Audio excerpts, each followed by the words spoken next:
All right. Let's see what we got here. So again, thanks everybody for joining this morning. So let's see what the market did this week. Dow Jones. It's actually pretty crazy this week, actually. So we go.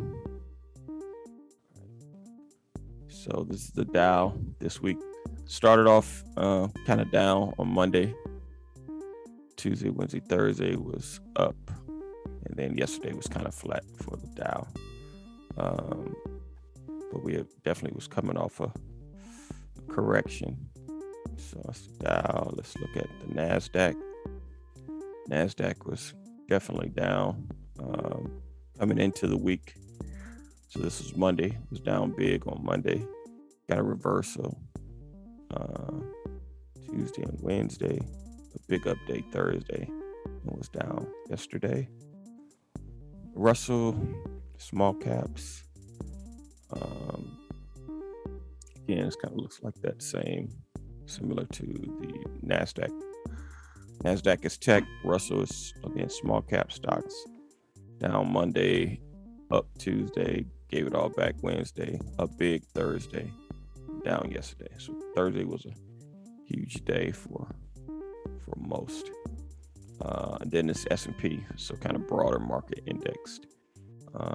Down Monday, up Tuesday and Wednesday, up big Thursday, and we closed down a little bit yesterday.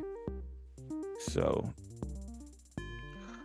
I think, we had finished the end of the quarter September 30th, was last week.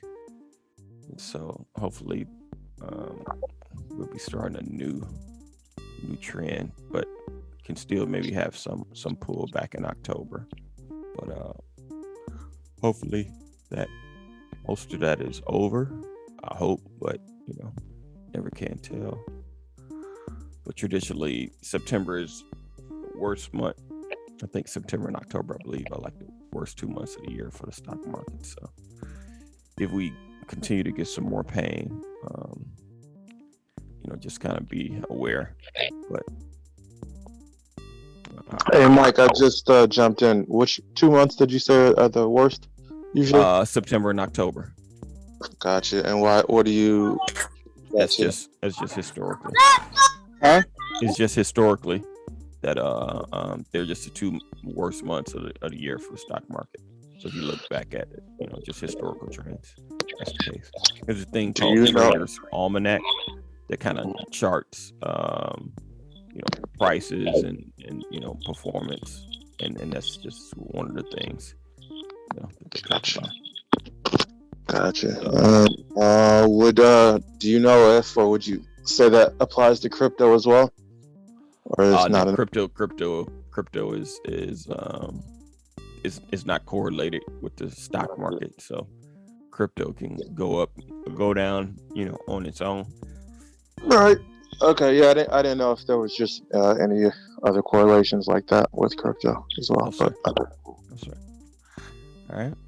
So we can just look at let's look at Apple. So you can see here, Apple hit a high back in September here, 21st. And you see it was in this huge downtrend, right? And we just reversed this week, closing above that trend, that downward trend line.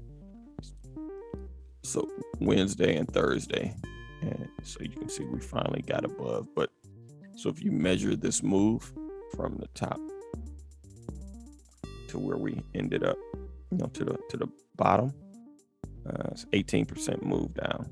So that was significant. Let's got a couple others. Let's see. Let's look at Boeing. Actually, Boeing kind of followed the same, but they looked like they had broke the trend earlier, going back to September. So it's actually been in an uptrend since September 21st. So Boeing, they broke their downtrend again. So 21st. Talked a little bit about the banks last week. See, the banks actually are opposite. So we saw this September 21st was like their low, and then you got definitely a good bounce. So you look at Bank of America here. We'll look at a couple of those. Let's look at Wells Fargo. Again, that's September.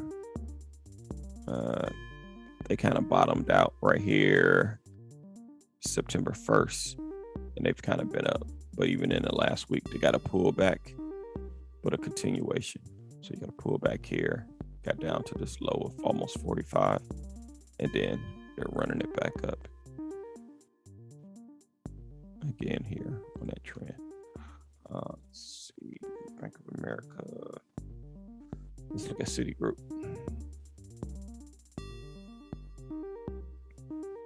Same thing here. So bank stocks looking pretty good.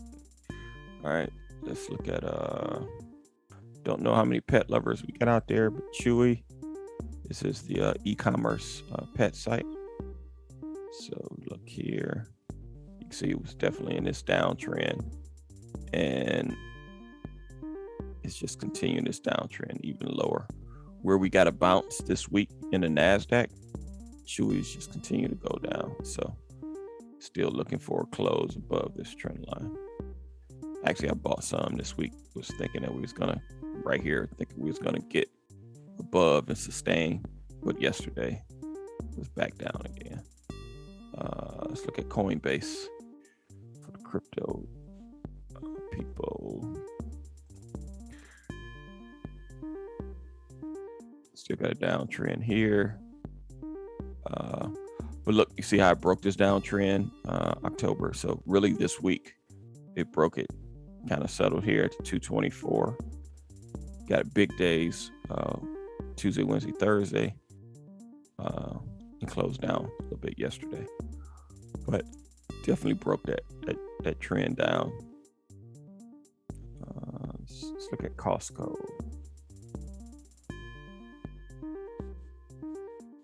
Costco had to pull back from a high here, 469, hit it again. So hit it first back in September 9th, and then again on the 27th, but then had a decent pullback and then got a bounce this week. So if you just look at this, so if we say here,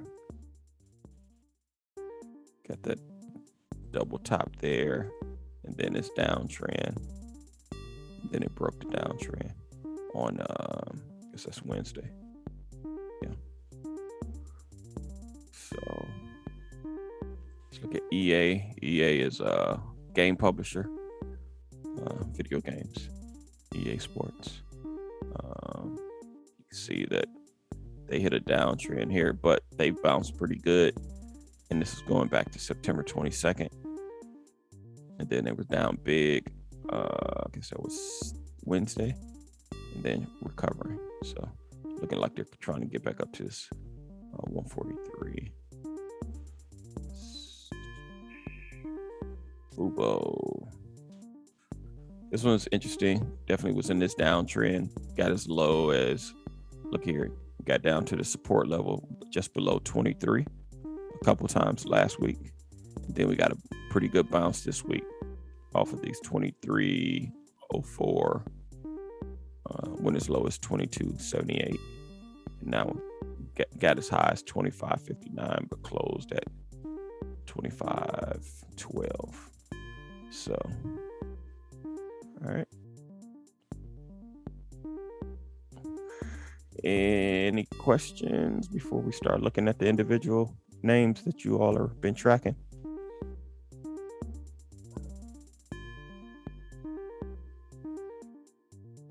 All right, take that as a no. Let's go to the sheet. Let's see what we got on. All right. Dre, I just went over to Fubo. Barry, let's see. What you have, Barry? Tesla. Let's go with Tesla.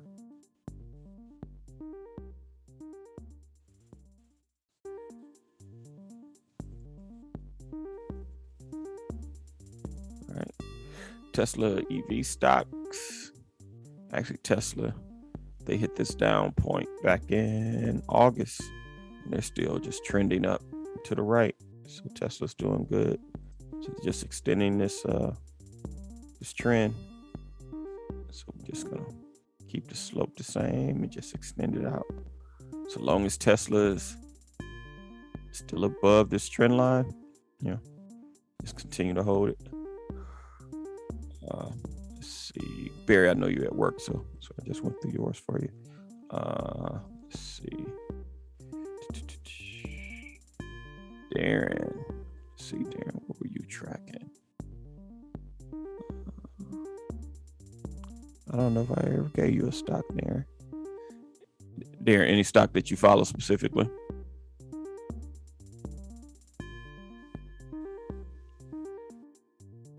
I can't talk. Deke. Let's see. Let's look at that wing stock.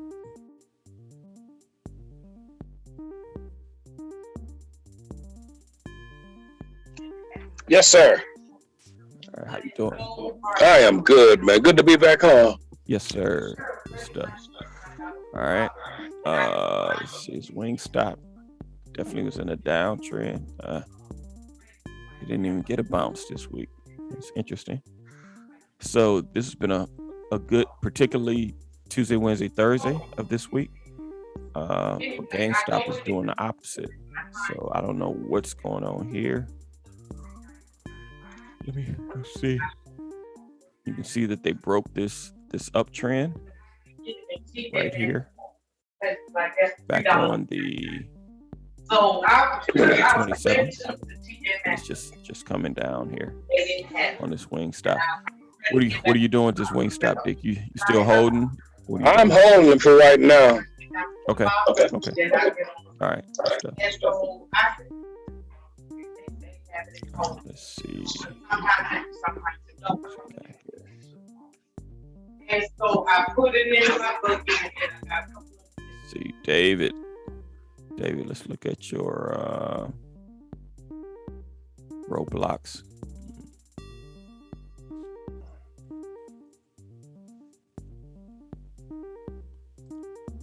Let's see. And what else you trading, David?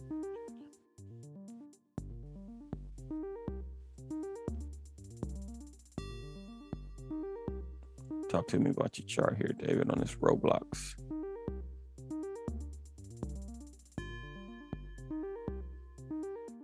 If you talk, you're on mute, or maybe you're at a spot where you can't talk. No worries, I'll go through it for you. Roblox has been in this downtrend. Got a bounce Tuesday and Wednesday, but gave it all back yesterday. It's interesting. So it's kind of opposite of what. We'll be back though. We'll be back. Yeah, David, you still in Roblox? Yeah, I mean, I guess. What am I down to now? Hold on, let me see. $70. Yeah. From 84. 90 actually. I bought in at 90. Oh, I don't know what you. What your position is? Let's see. Yeah, 83. No, we can hold on. We good. You good? You looking at anything else? You buying anything else? Did you get any of that Fubo at 25? Man, yeah, and then it dropped to 23, and I lost some money, so I got out. You got? Oh my gosh, dude! Why you ain't called me? You should have stayed in that, man. Well, see, look, the way the see. No, I made some money though. I made some money with Best Buy. I jumped into Best Buy, and I jumped into Adobe, and I jumped into Nike, and made some money. All right, I'll take a look at you can say Best Buy. It's SPBY. Yeah. Best Buy. Okay. Best Buy. Let's see here. Definitely in this downtrend. Got to really just stabilized here, down at this 104 level. Broke back above this trend, so this is encouraging. If you can stay above this trend line, that's good. Do you still have it, or you were in and out of it? I was in it. I bought a call. Oh, okay. Got it. Yeah, but I'm gonna go and buy me some Best Buy stocks probably this week, because I know November, December is coming, and you got all of that stuff coming, and the stocks are gonna go higher. Okay, good stuff. Good stuff. Thank you, sir. All right, let me get back to this football game. Yes, sir. All right. Let's see. You got David. Let's see who else. Vanessa. Let's look at your Vanessa. Vanessa, you had. No, you had PTO and. I mean, not PTO. Oh, okay. NVIDIA and Foe. Let's look at Foe. Foe had gotten hit. Yeah. Yeah. I saw this. Yeah. So talk to me a little bit about this. Foe. I have no idea what's going on. It may seem like it's trying to recover. That's all I could say. I mean, I have no idea what's going on with that. Yeah, I mean, it was on a, you got to think about it. It was on a huge run, right? And so for it to give back some, now, you know what, we're gonna put this, we're gonna put a support line right here. You're gonna see it. And so one of the things that's encouraging is on this downtrend here. It actually broke it. So if it can maintain above this trend line, that will be a good sign. Let me shorten this one up here. So if it can maintain above that above this downtrend line here in this area, that would be good. Now, one of the things too. When you say good sign, you mean a sign that it might be bouncing back up, or just? Well, at least it's established a bounce here, so you can see prior support at this area, and then it got back down to the same area here. So if you look here. Right. You can say that, hey, we're back to an area where it was previous resistance, broke through, became support, and it just ran from there. And so now we return down. And one of the things here is what you want to see here is that even when it broke down here, coming down this downtrend, you can see you got a bunch of volume right here in this in this 54 area. And it's where it stabilized. And then you got the bounce of this week. So one of the things I would say for all of these stocks, keep an eye on the broader market. And what you can do is you can look at the SPY as a indicator. So you can look here and see. So the SPY kind of stabilized right here in this 4,300 level. So if we can just stay above this 43 and continue to either go sideways, but as long as we stay above this 43, I think we're going to be good. If it breaks below this 43, the broader market is it's just showing you that it's still not over. The pain is not over yet. So let me pull this back down a little bit and then show. So this is the downtrend here. Take this point, those 2 points. So it's a good sign that it broke above this downtrend. But if we get back close below that 43.91 and get back to this 43.02, we could see some more pain. Now, and when you're looking at this, you say, okay, if that's first level support, it's the second level support. So if we get back down here, then you want to look to this 42. But if we don't sustain, and let me throw something else on here.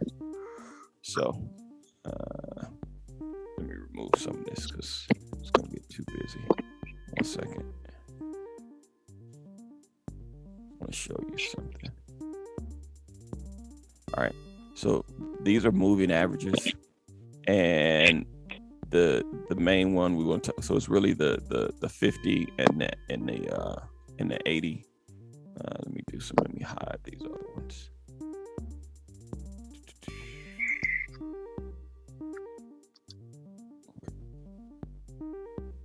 All right. So it's a 50 AMA, which is 50 moving average here. So you can see we closed below that, but the 200 is here. So I want to see if we can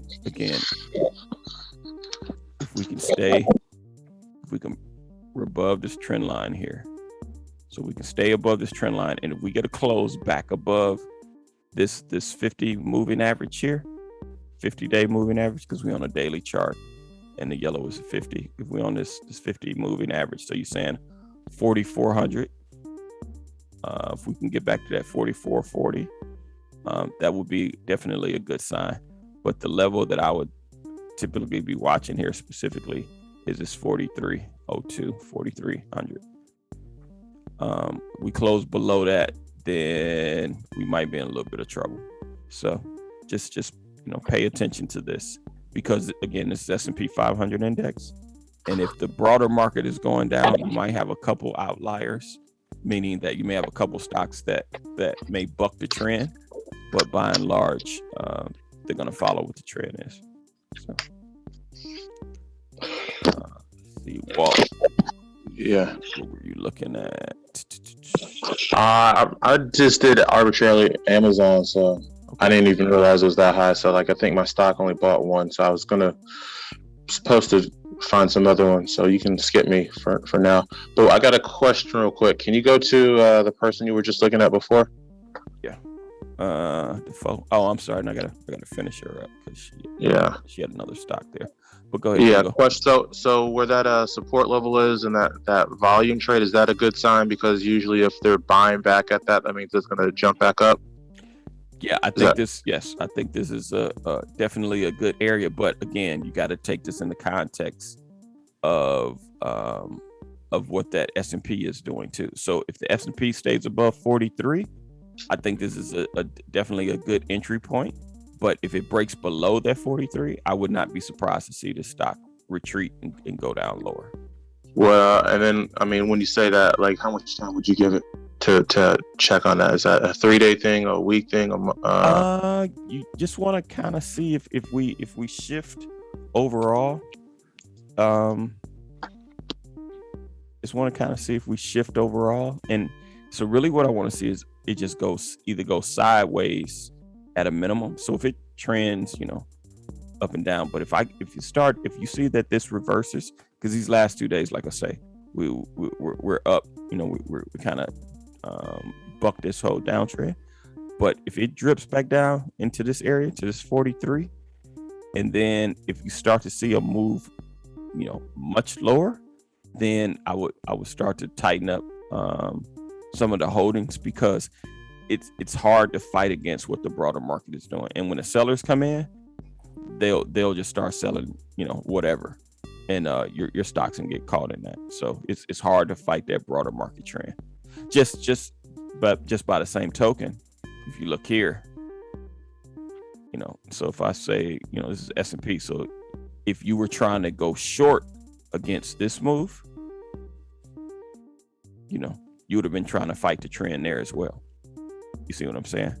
So, so you gotta pay attention to these. This definitely the S&P 500 is a broader market piece here, and this is a healthy correction. So if you look at percentage wise,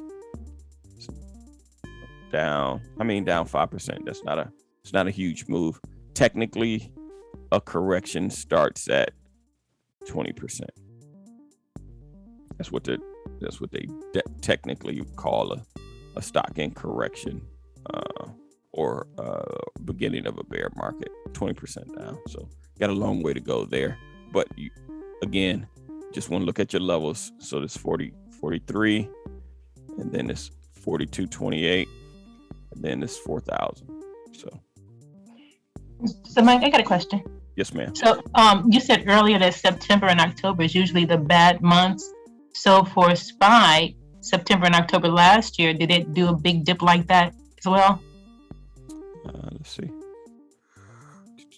Now, September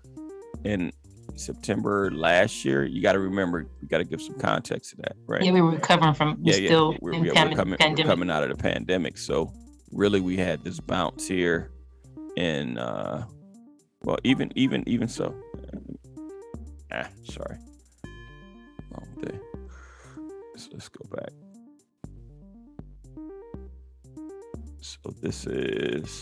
So here, September 1st, got to pull back.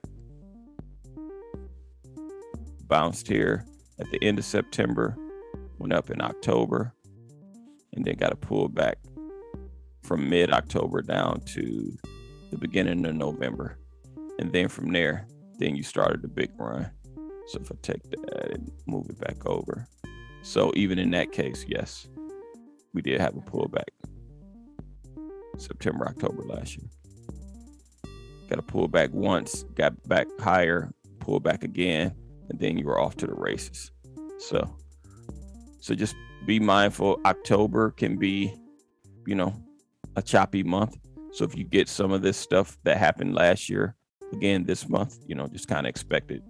So again, I would say definitely keep an eye on your levels, particularly this 43. And to that as well. So David kind of mentioned it earlier.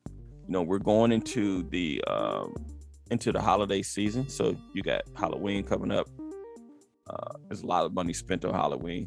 Then you got, Thanksgiving, Black Friday. Then you got Christmas, right? So, but we got to get out of this, I don't know if the October stuff is over yet or not. It's really hard to predict. So you just got to keep watching your levels. And why these are important is, so what I would say is keep watching these, prepare. So when you get a pullback like this, what you ought to be doing is going through your watch list and looking to see, hey, has things gotten to a level that looks attractive? Because before, they're probably down from where they were. And so you say, okay, hey, if, so for instance, this is one I showed you earlier. All right. I'm just waiting for the bleeding to stop on this, right? And actually, I bought in a little bit already, but I'm just waiting again for this Chewy, because this is an area, it's priced really well. It's just that I don't know how much lower it's gonna go before it reverses. But in terms of where my levels are, I'm much more excited about being a buyer down here in these 60s, possibly in the 50s, than I was, back up here in the 90s, and definitely more than back in the 119s. So it's just, look at stuff that you're been following, prepare your list just in case it pulls back more, and you can find some bargains here potentially. And again, just keep your eye on the rest of October, see what's going to happen. And so you always want to be looking at that S&P just to ensure that the broader market index. And then if you want to say, hey, you want to dig even a little deeper, you can go to the Dow or the Nasdaq. Nasdaq if you got a tech stock, Dow if you got like an industrial base stock. Okay. 1 second.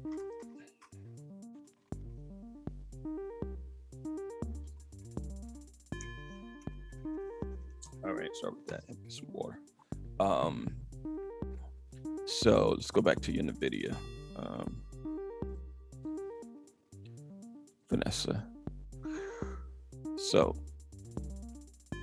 this NVIDIA, you can see that it topped out here at this 227 area. Hit it a couple times, actually 229. Then you got this pullback. Got a pretty decent pullback here. But it hit this 195 and then it bounced. So this week, so that was Monday. Monday hit a low of 190, looks like 190, what's that, 197.32. And then came back up. Let me make this a little bit bigger for you. Sorry about that. Yeah. So, and again, you just want to see it stay above this trend line. Stay above this trend line. And again, if the S&P cooperates with us, broader market wise, you just want to see at least go sideways. So you're probably establishing a new base. But if the S&P goes back down below that 4,300, these lows could be back in play again. But for now, this is what you got on that NVIDIA. Mm-hmm. And like I say, on that FO, you just want to look for the bleeding to stop here. Yeah. Good levels here. Definitely at the 54. So if you wanted to add some more, wouldn't be a bad point to add some to that 54 level. If it gets back right here, it's already beyond that now. You're back at the 55.41. But it's still enough within range. But if it, like I said, if we break below there, then you got to see if this 51.41 is going to be in play. So let's sit on that. Let's see what else we got. Let's see, Milt. Let's look at your PLTR. Had an interesting week.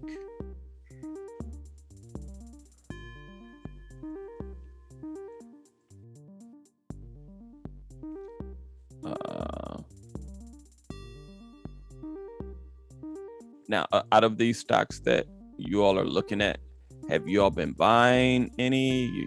You're selling? What are you doing? You're just holding?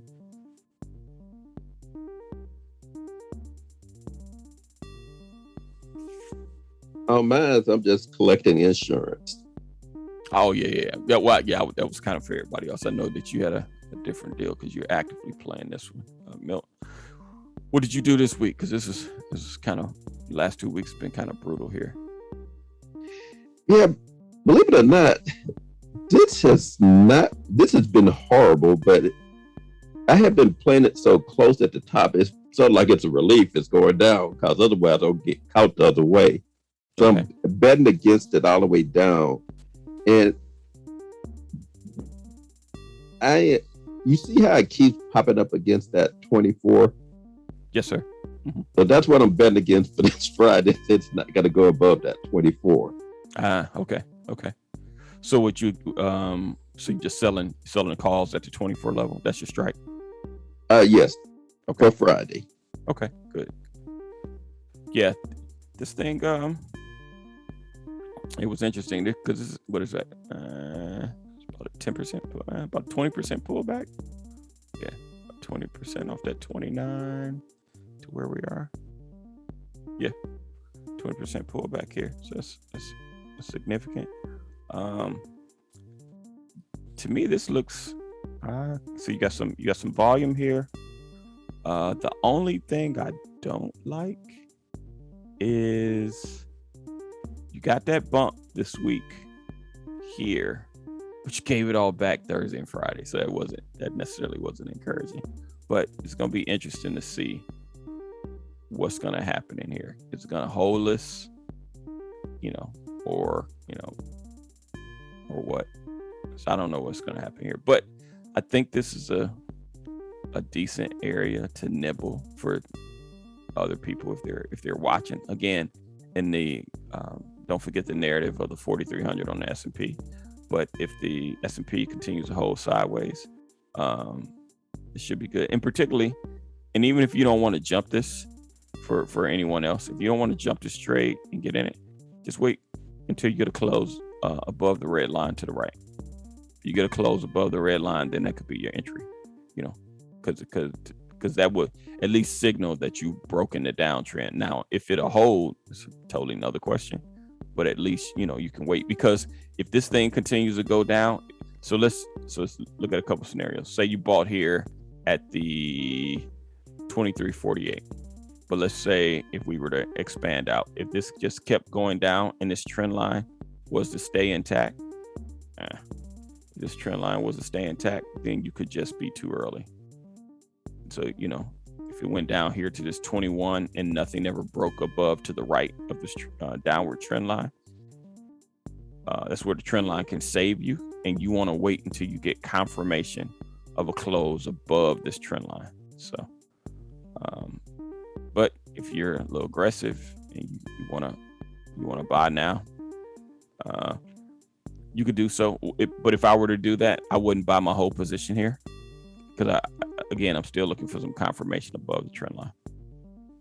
So if you bought a little here, you maybe add a little more. And this is just an example of that. You can apply this to any of the other stocks, that we talked about, or even things that you all are following, individually. So Milt, let's say Friday doesn't close above the 24. What do you do next week on this? Do you just put them back on? Well, the problem I have here is that I don't know if you remember all the way back there. I used to have it both ways. I had a secure put at the bottom, and I would be doing 23. But I used that money to buy 3 other stocks. So I can't do what I normally do. Normally, on this stock, I'm trying to get the math right. I make almost $2 a month on this stock when I do it that way. Okay. And that's why this doesn't really mean a lot to me right now. Okay. It hasn't got down to where I'm going to start losing money. That's a long way down there. Well, because you've been rolling it. Well, continue to add on and just adding premium. What, weekly? Yes, I do. I know a lot of people do it every 45 days, but I do mine weekly because I like the theta. Okay. Got it. Good stuff. And so what Milt is talking about is like an income strategy. And income is important as you get closer to retirement. Because so let's just say you're, 20s, 30s, 40s or whatever, you got a job, you ain't looking toward retirement, get a paycheck. But as you get older, what you can start doing is looking for income strategies. Because let's say you're coming up toward retirement, you say, hey, I'm getting close to retirement. I'm be able to tap my 401, maybe a little ways off to get your Social Security. But then you want to say, hey, if you got a decent amount of cash, what you can do is put that cash to work by buying what is called covered calls. And that's what Milt is talking about here. So you just own 100 shares of stock, and then you can sell a call against it. It's called a covered call. And you basically, because let's say you got 100 shares of stock and you're just going to own it because you really like the stock, but you didn't do anything else with it. So whatever the stock does, whatever your entry price is what your entry price is. But if you're in an account, you have to have a options designation on your account. But if you were to do so, you could sell a call against it. And like Milton said, not Milton, but Milton said that he's selling weekly calls against it. So that's going to give him some premium. So let's just say, let's actually look at it. PLTR.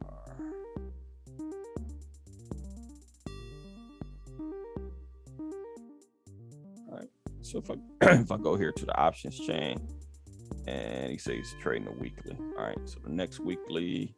So the way you read this is October 22nd, 2021.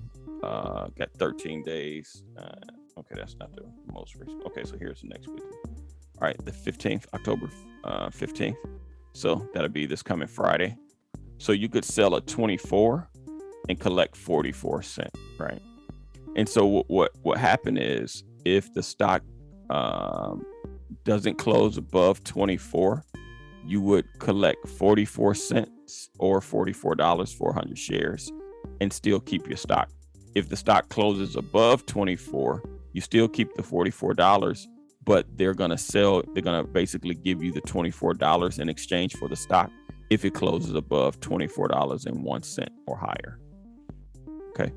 So, but that's a way that you can make income off of, your stocks that you own. And so covered calls is a strategy. And I'm actually playing one myself because I'm trying to get, to test this theory out, in preparation. So whenever I retire, I can say, hey, I can put some of this money to work and use this as an income strategy to supplement my income in retirement. So that's that. Let's see. Milt, there was another stock I almost called you because I remember you talked about a stock last week and I didn't write it down. You didn't get into SMM? Oh, SMM? That was a good one. That was a good trade. I could not remember that stock for the life of me. I was like, Milton taught us about a stock and I didn't write it down. You know what? I'm going to write it down right now. I'm not going to miss it again. Let me put it in my notes. All right. Yeah. This is a good week.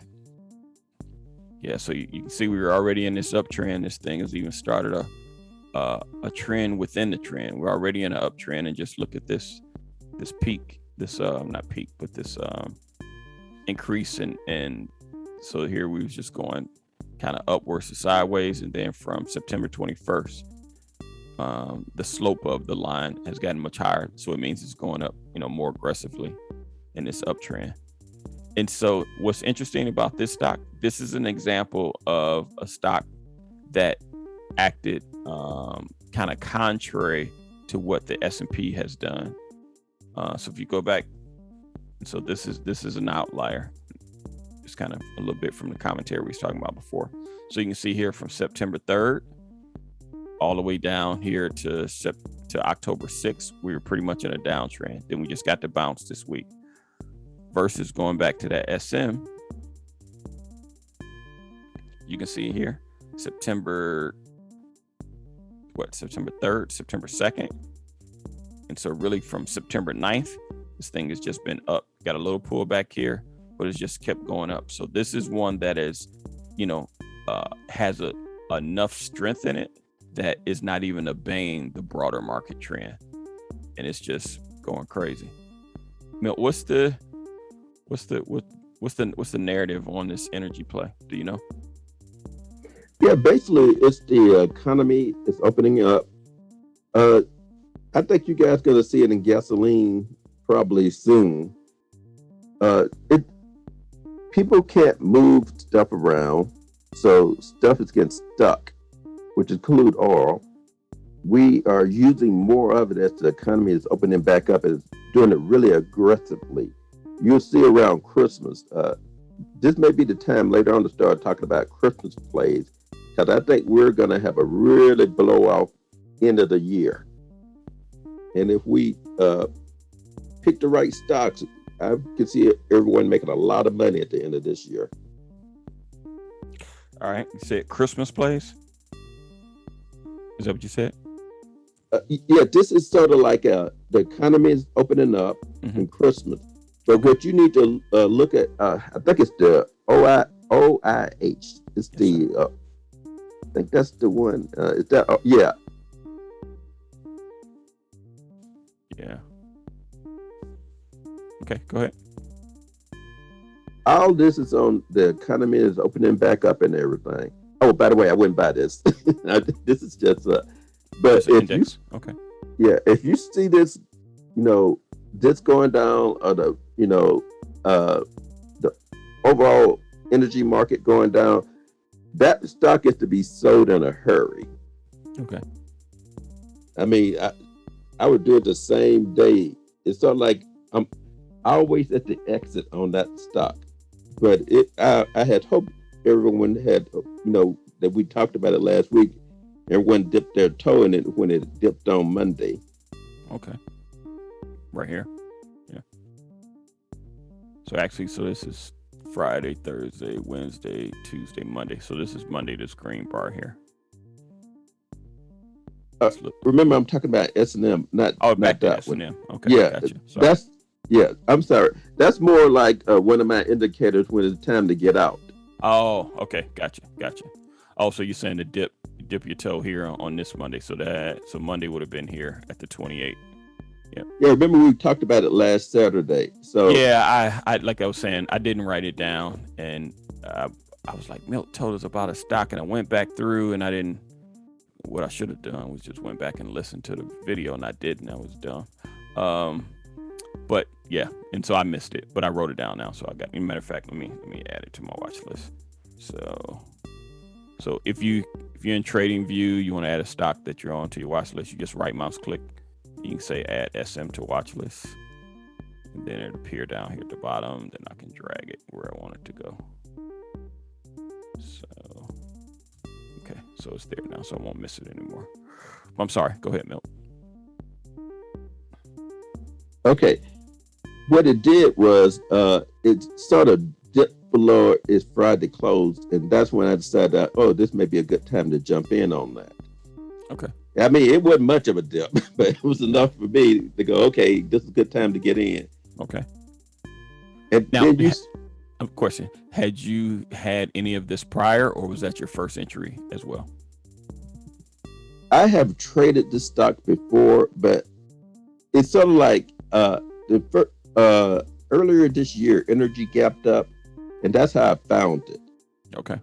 So I stayed in for a little while, and then I got out when energy started going lower, and then I totally forgot about it. Got it.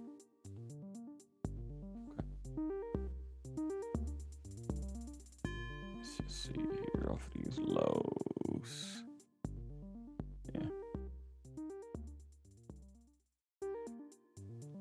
I'm just drawing pictures. You can keep talking. Go ahead.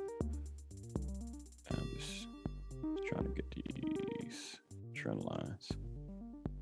Okay. Yeah, what I was saying is not just this stock, but a lot of stocks are going to really have some blow-off tops this year because of various things opening back up. Okay. And as you talk about watch lists, that's one of the things people should start looking for. What runs when Christmas comes? And this is the time to start buying them when the market is weak. Yeah, I'll give you I like that thesis. Well, I'll give you all one that I follow. Is UPS, right? So let me make sure I covered everybody first. Hold on. See if I missed anybody before we just get off into our regular discussion. That's okay. Got everybody. All right. So on the kind of deal with that is with the plays. So you say, hey, Christmas is coming. You know, we're still in the pandemic. There's going to be a bunch of online. So you say, how well do you think online shopping is going to do this year, right? So David kind of talked about it earlier with the Best Buy, you know, buying electronics or whatever. But my play would be on these deliveries. So, you know, UPS and one of the things on UPS specifically is that we're down in this support area. It's 176.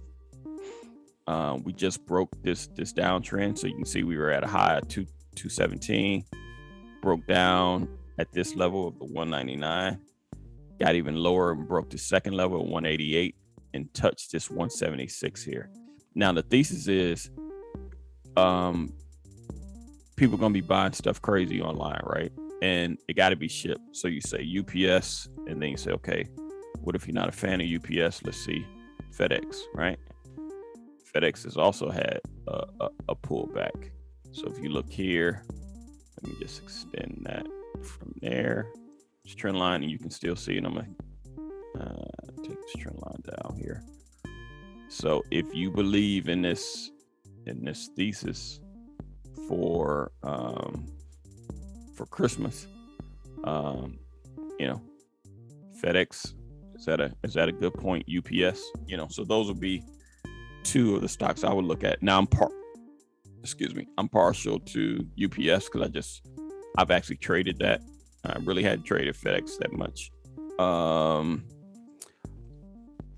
Anybody else got any ideas? I got a couple more I can talk about, but so what else would you all look at in terms of this holiday season plays? Don't be bashful, speak up.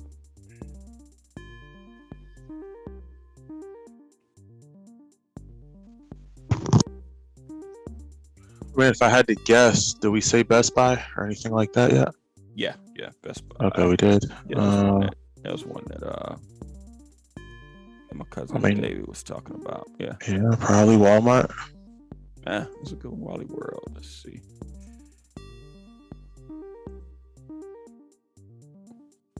Yeah. Now, and again, this is where your levels come in at. So if you say, hey, and what I mean by this, say, okay. So that's your thesis there, right? I would say, hey, if you were to buy Walmart in anticipation of this, based upon this chart, would you be overpaying for Walmart, or will Walmart be a good value considering that you believe they're going to participate in the Christmas run?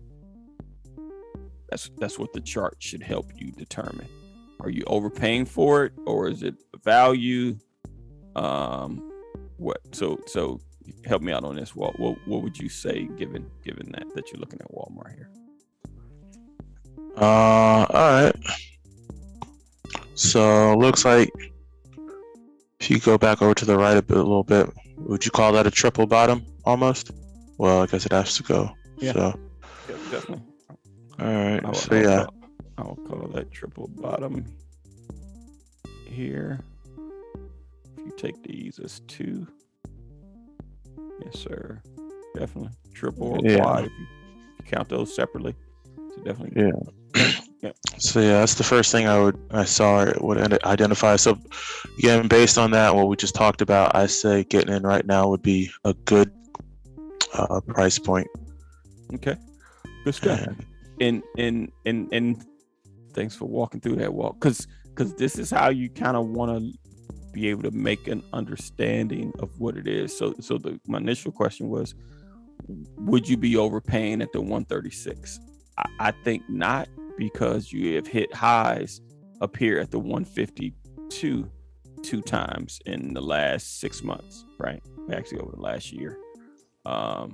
So you're not paying higher in reference to where it has been. And then if you go back to now, but this is also interesting. So you can see here from October to December 3rd, it peaked out. So if you look at last year's Christmas run, it really happened from September 20th to December 4th. And then it fell out of bed. So it peaked early. And let's see, Christmas. What did it do by Christmas? By the first of Christmas. Oh, wow. It actually bottomed out from December 7th to December 28th. You actually got to pull back. Jumped up again for the run. And then it just fell out of bed from essentially from January to March, right? So now, will this repeat itself? I don't know. But if I were to look at this, if you take this as a pattern, now it may not repeat, right? So, but if you believe that you're going to have a Christmas run here, if you get back up in this 152 area, you might want to start trying to lock in some profits, because it's shown that it got up to this 152 here, got back up to this 148, got back up to this 152, and in each case it pulled back. Yeah, I see that. Yeah. So, so you just want to have that price history in your mind to know if you jump into this and you do get some profits. So let's just look. Let's say what we're talking about percentage wise. So let's say here we're right here today, 139. If you get up to this, what's that, 148? You're talking about a 6% move. Even if you got a little bit higher to this 151, it's about an 8%. Just want to take some of those profits and not give them all back just in case. Now, could it continue to go higher? It could, but you have this previous history of breaking through this. So you got a point. So just like you got triple bottom, quad bottom here, you got it on the top side. It's here 1, 2, 3, right? Mm-hmm. So you can definitely be. So if I color this like this, you can really just say that you're in this range. See that? Mm-hmm. Yeah. So, but definitely a play. Any other names y'all can think of? Christmas plays, holidays? I was thinking of something easy like Mattel. Good call. I didn't think about Mattel. Which one is it M8? Yeah. Which one's Mattel? Because I don't think that's the right one. I thought it was MA. Yeah, here we go. MAT. Oh, there it is. Yeah, MAT. Yeah, I had to make sure I wasn't getting the wrong one, because I think one is like a industrial company. So you can see, just looking at this, I can automatically see we're in a range, right? So if I just draw this range wise, you can just see we're in this range. But let me do my support and resistance real quick. Here. Check that. Here. kill the range so we can see a bit better. All right. So, and let's see. You can see that we huge on this trend line here. Kind of got here, retreated, came back down, got up again, another cycle, and now we're down again, right? Now this is interesting again because we broke this previous down cycle coming back, end of August, early September for some of the other stocks, but we broke it this week. So this 19 area, again, keeping the 4,300 of the S&P in mind, but if S&P can just stay sideways to up, this might be a decent entry. Now, if we go back to the larger narrative, what did it do? Say October last year, got a good run. Actually, this run started in September of last year, right? So it ran all the way to May. Will that repeat? I have no idea. Let's do something here. Let's go to a weekly. I want to see something. So you just see when I went to a weekly chart, I got way more data. Let's just go back to that. I want to show something. It's on this daily, right? And this is what we were looking at. That's all that we had kind of in view. It was much bigger. But I didn't know the history that was to the left of it so much until I went to this weekly. Now this weekly gives context, right? To kind of see where we are in a larger narrative. So you can see here, we got much higher prices going back a few years, right?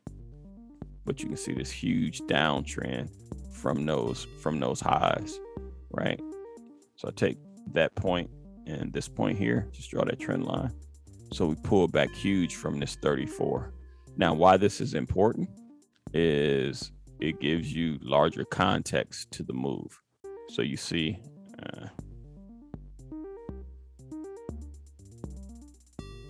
here, right? Got a little, tried to sustain, but couldn't break there. But then look at this area. See why this 23 is so important, given the history of what you got to the left of the chart.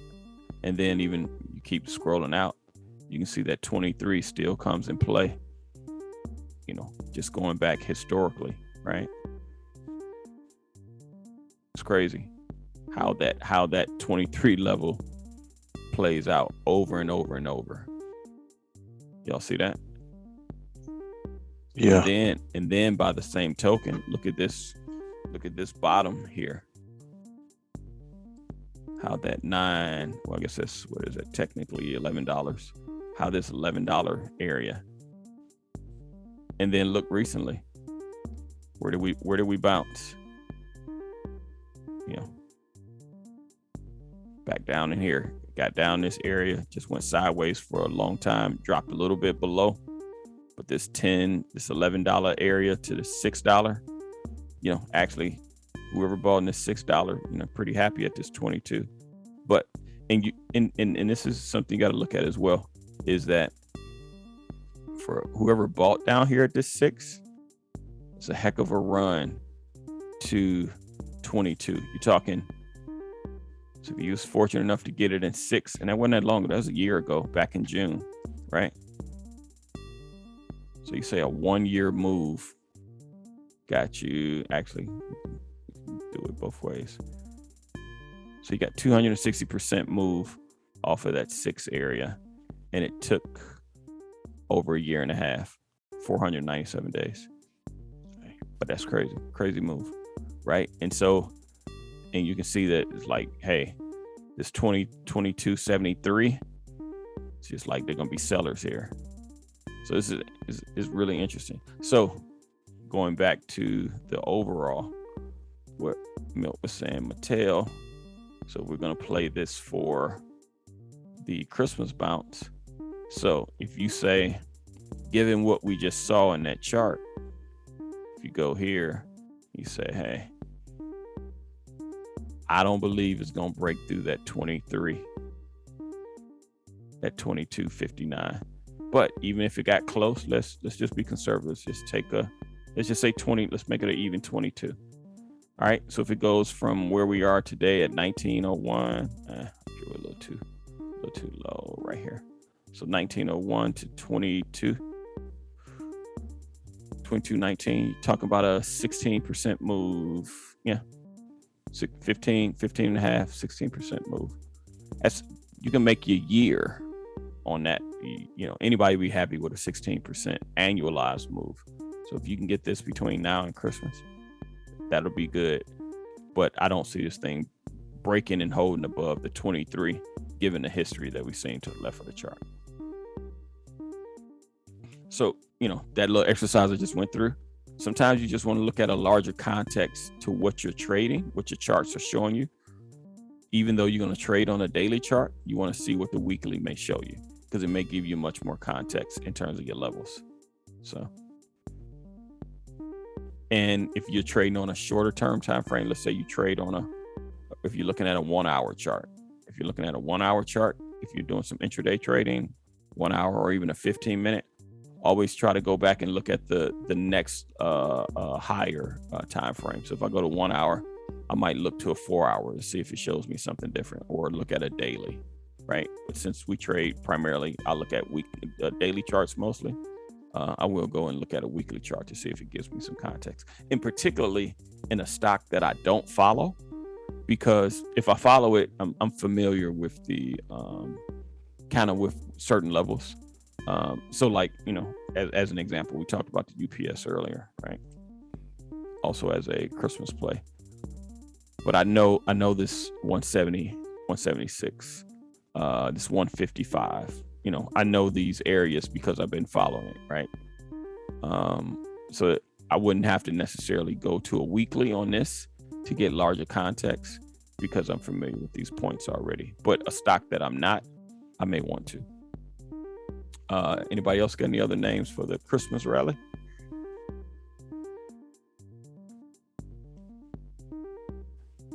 What are some of the trucking stocks? That's a good one. Yeah, trucking. Let's see. Is it Knight? I think it's Swift Knight. I think this is a trucking company. This is it's transportation. I don't know. Let's look at let's see something.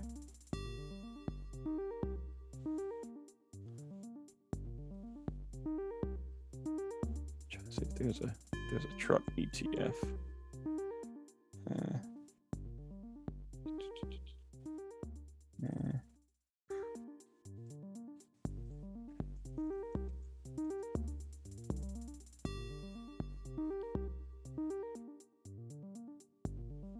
Let's see, best transportation ETFs. Okay. All right.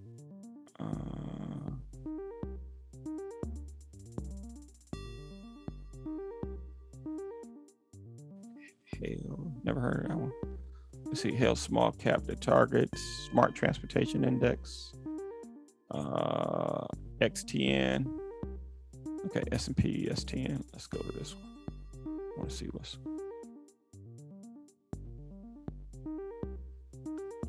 XTN.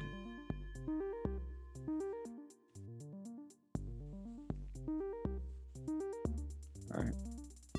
So this is where you can use TradingView. Put the ticker in, then go to here, and then let's see if it tells us what's in it. Because usually you go to the if it's what the holdings are. Yeah, it didn't tell us there. So let's go back here. Is it XTN?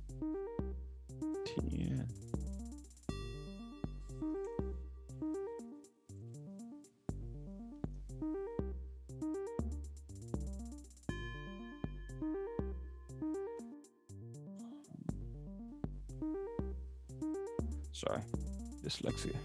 XTN. Okay, let's see what the holdings are. Okay, here we go. So you got Lyft, Americo, UPS, SIA, never heard of that one. Old Dominion, Expeditors, FedEx, Uber, Hub, Pacific Union. So any of these you want to take a look at, Vanessa? Which ones of this list? I did. I took a road trip a few weeks ago, so I saw a lot of Old Dominion trucks out there. Old DFL. Okay. Chart.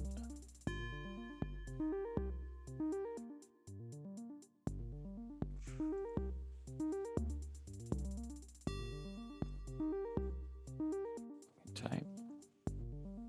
All right. Let's look at Old Dominion Freight. Yeah. Oh, they've been on a crazy run. Wow. Look at this. This has been incredible. So you look at this here. Oh, it's pandemic. Yeah. It's pandemic. It's kind of in a range prior to that. Say from here. In that range. Then we broke out. All right. So let's go. So really, it's just been an incredible run here.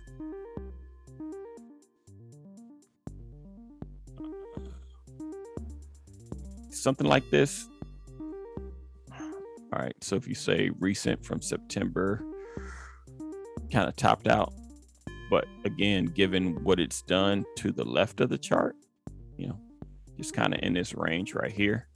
But the larger narrative, and say if we do that on a weekly, just give you some context, right? It's been a phenomenal run. It's probably too rich.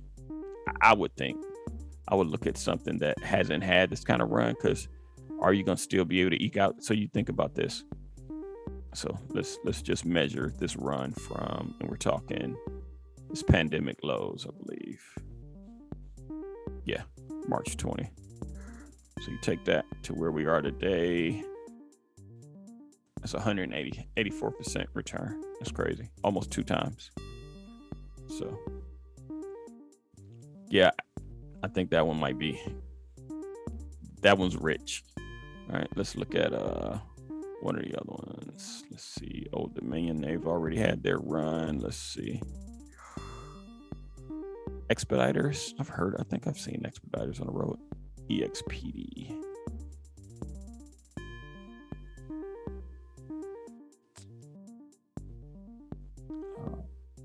I don't know if it's Expeditors International Washington. Let's see if that's it.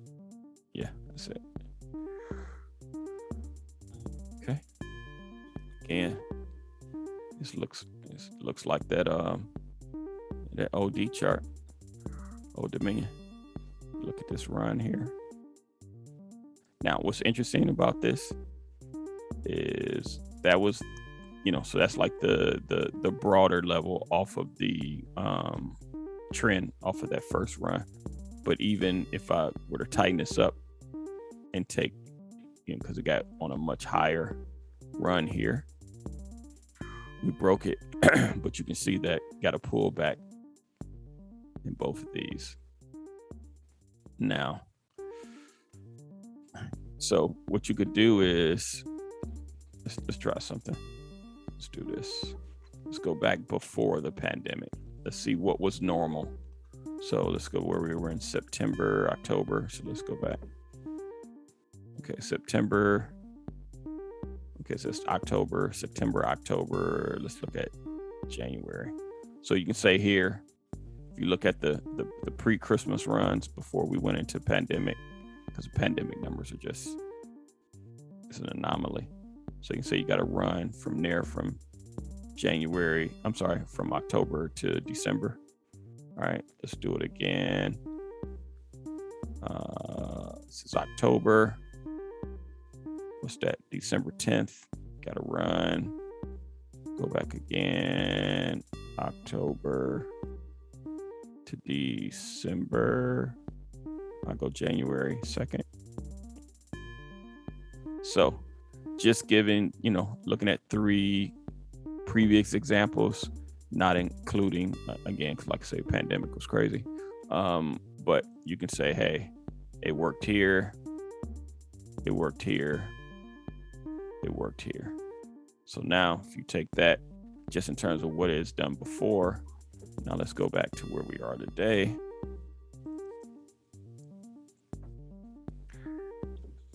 This is, what do you all think? I'm not going to even give an opinion here. What do you all think, given where we've come from?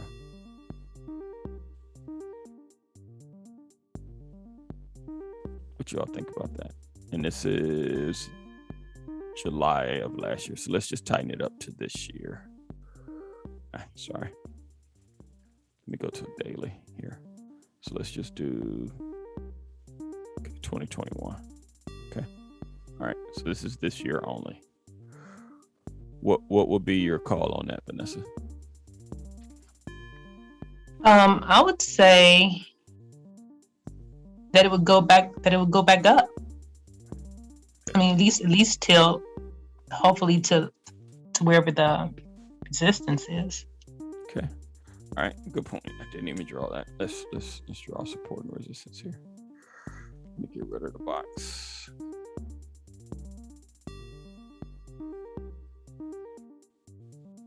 Okay. Let's get rid of trend lines. Let's just draw support and resistance. So here. There. Okay.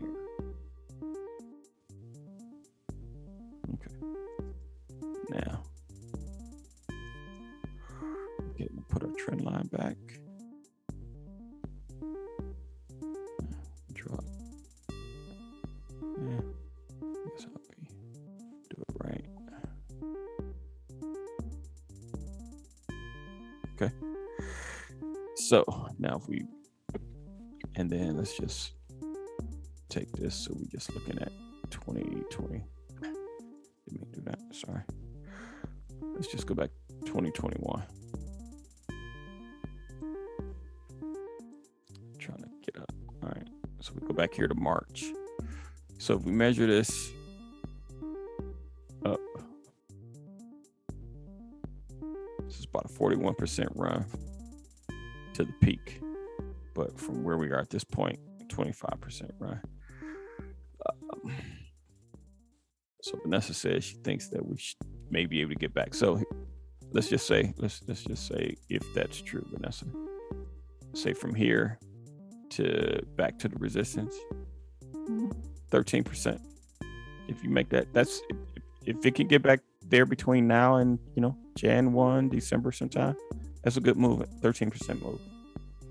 That would be good.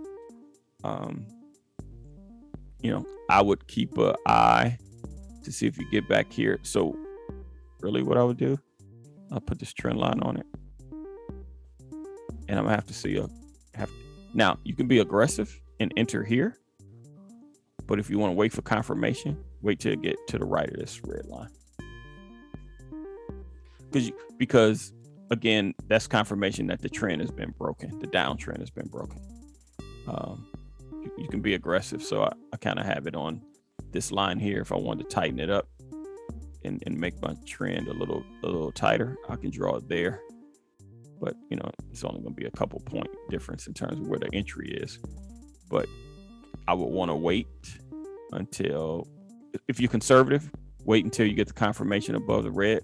If you're aggressive, you could come in here, but my first entry would be above the red to the right. And then second area was see if you get a bounce off of this 108. Bounce may not happen, but at least you got a support level there with some history to the left that you can make that determination from. So anybody else? Any more Christmas plays? Transportation. That was good idea, Vanessa. Thank you. You know what? Let's look at, I want to call this it's more of a human capital, transportation play. Let's look at Lyft and Uber just for the sake of it. Or yeah, I was gonna say, or maybe airlines. But yeah, we can do. No, we can do. Yeah. I'll go to Uber. that. I'll go to that in a second. Walk. But no, that's a good call. Brenda, she talked about airlines a couple weeks ago. We had looked at that, so we'll go back to those in a second. But yeah, Uber, Lyft. I don't know. Something happened big here on Lyft. September 20th? They got a huge bump, and so again, you can see this volume move plus this gap that tells you that something happened significant because a lot of buyers came in. So two things: broke the downtrend, extreme buying, and confirmation above and went higher. So if we let's go ahead and just do our support and resistance levels, and here. And how are you getting the blue line versus red line so quick? Sorry. Just all H, and the all H is horizontal line. Red line is just this the second icon. So if you go to the second icon, they got a little caret out here to extend it, and then you can choose what you want docked there. So I just have the trend line docked.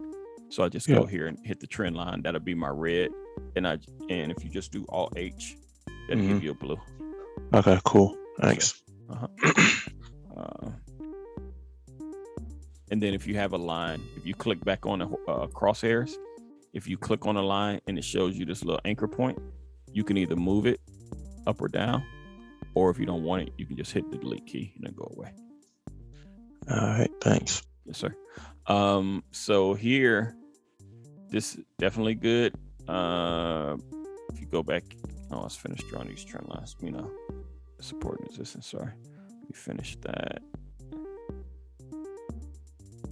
All right. Let me say, got these two here. Got this one right here. I'm gonna split the difference in between. Draw that one.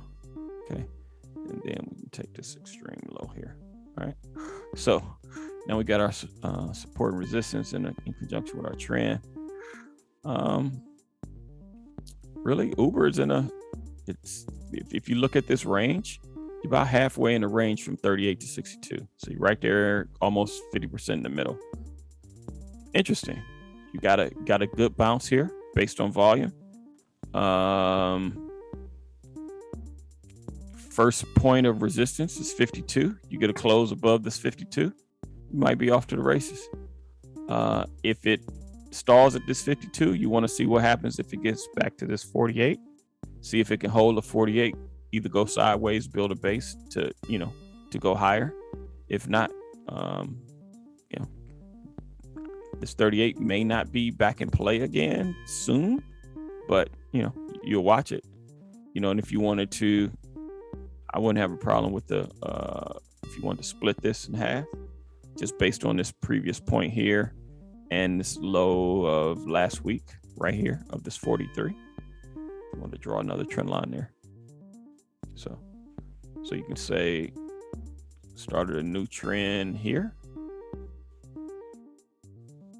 You stay above the red, you good. If it breaks below the red on this red here uptrend, then you want to see if it can hold this downtrend. And so this is where I trust horizontal support before I trust trends. But in this case, you want to see what happens right here if it can close above this 47, 70, 77. If it can continue to go here, then you can continue to follow the trend. But once it gets to a horizontal support area, which is the blue, I'll be looking to see what happens there to see if the trend stays intact, or if it violates the trend and obeys the horizontal support areas. So, like I said, let's look at the airlines. All right, airlines had a huge move coming back to. We looked at this last couple of weeks, coming back to this September 19th, September 9th, somewhere around there between the 9th and 19th. Airlines had a huge move, but actually this week was interesting as the other stocks did well this week. You see that is down. Let's see if that's the same for So that was Delta. Look at that. Same thing on so what I would call this is a rotation. And let's see if it continues to play. Let's see if I can spell Spirit. Oh, it's save. It's a ticker. Yeah. So this is a classic, in my mind, this is a classic rotation. The airline index coming back here, particularly September. If you look at any of those, we just saw, so save. Let's go to Love. That's Southwest. All these things, September 20th has been on a huge move. But what happened in the broader market this week? We had huge runs, huge bounce off the market on Wednesday, Thursday, Friday. But look at these. All the airlines have been down for the week. Each one of those four that I looked at, so the Southwest, DAL, look at this. All these look the same for the week. All right. AAL. This is even more so. So what this is telling me that there was a rotation out of airline stocks into other things because they sold them off this week. Huge. And they didn't get the bounce. So if you go back to look at the SPY, is what we saw this week. You got a huge bounce. So again, Monday, Tuesday. So you get really looking at the Tuesday, Wednesday, Thursday, Friday. So really concentrate on the Wednesday, Thursday, Friday, right? So that's Wednesday, Thursday, Friday on the S&P. Now let's go back to all of those. So look at that. Wednesday, Thursday, Friday. Thursday, Friday was up huge. From the Wednesday to the Thursday was a huge move up. This Wednesday to a Thursday, we're down, and Friday was even down more. So that's Delta. Let's look at American.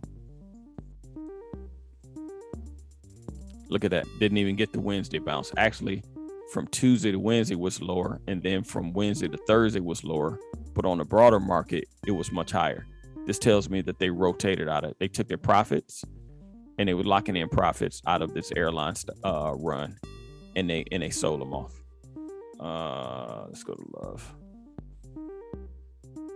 Same thing here. Got the Wednesday bounce, but down Thursday. Actually gapped up Thursday. Well, not gapped up. When it's high Thursday, closed up higher, opened higher to try to run, but they sold it off all Thursday. Came back in Friday, sold it off again. So that's, to me, this is typical taking profits so look at it this way. Off of these, so we just take that September 20th. So just take this run. So that was a 15% run. It's like, hey, we're not giving all that back. And they sold out.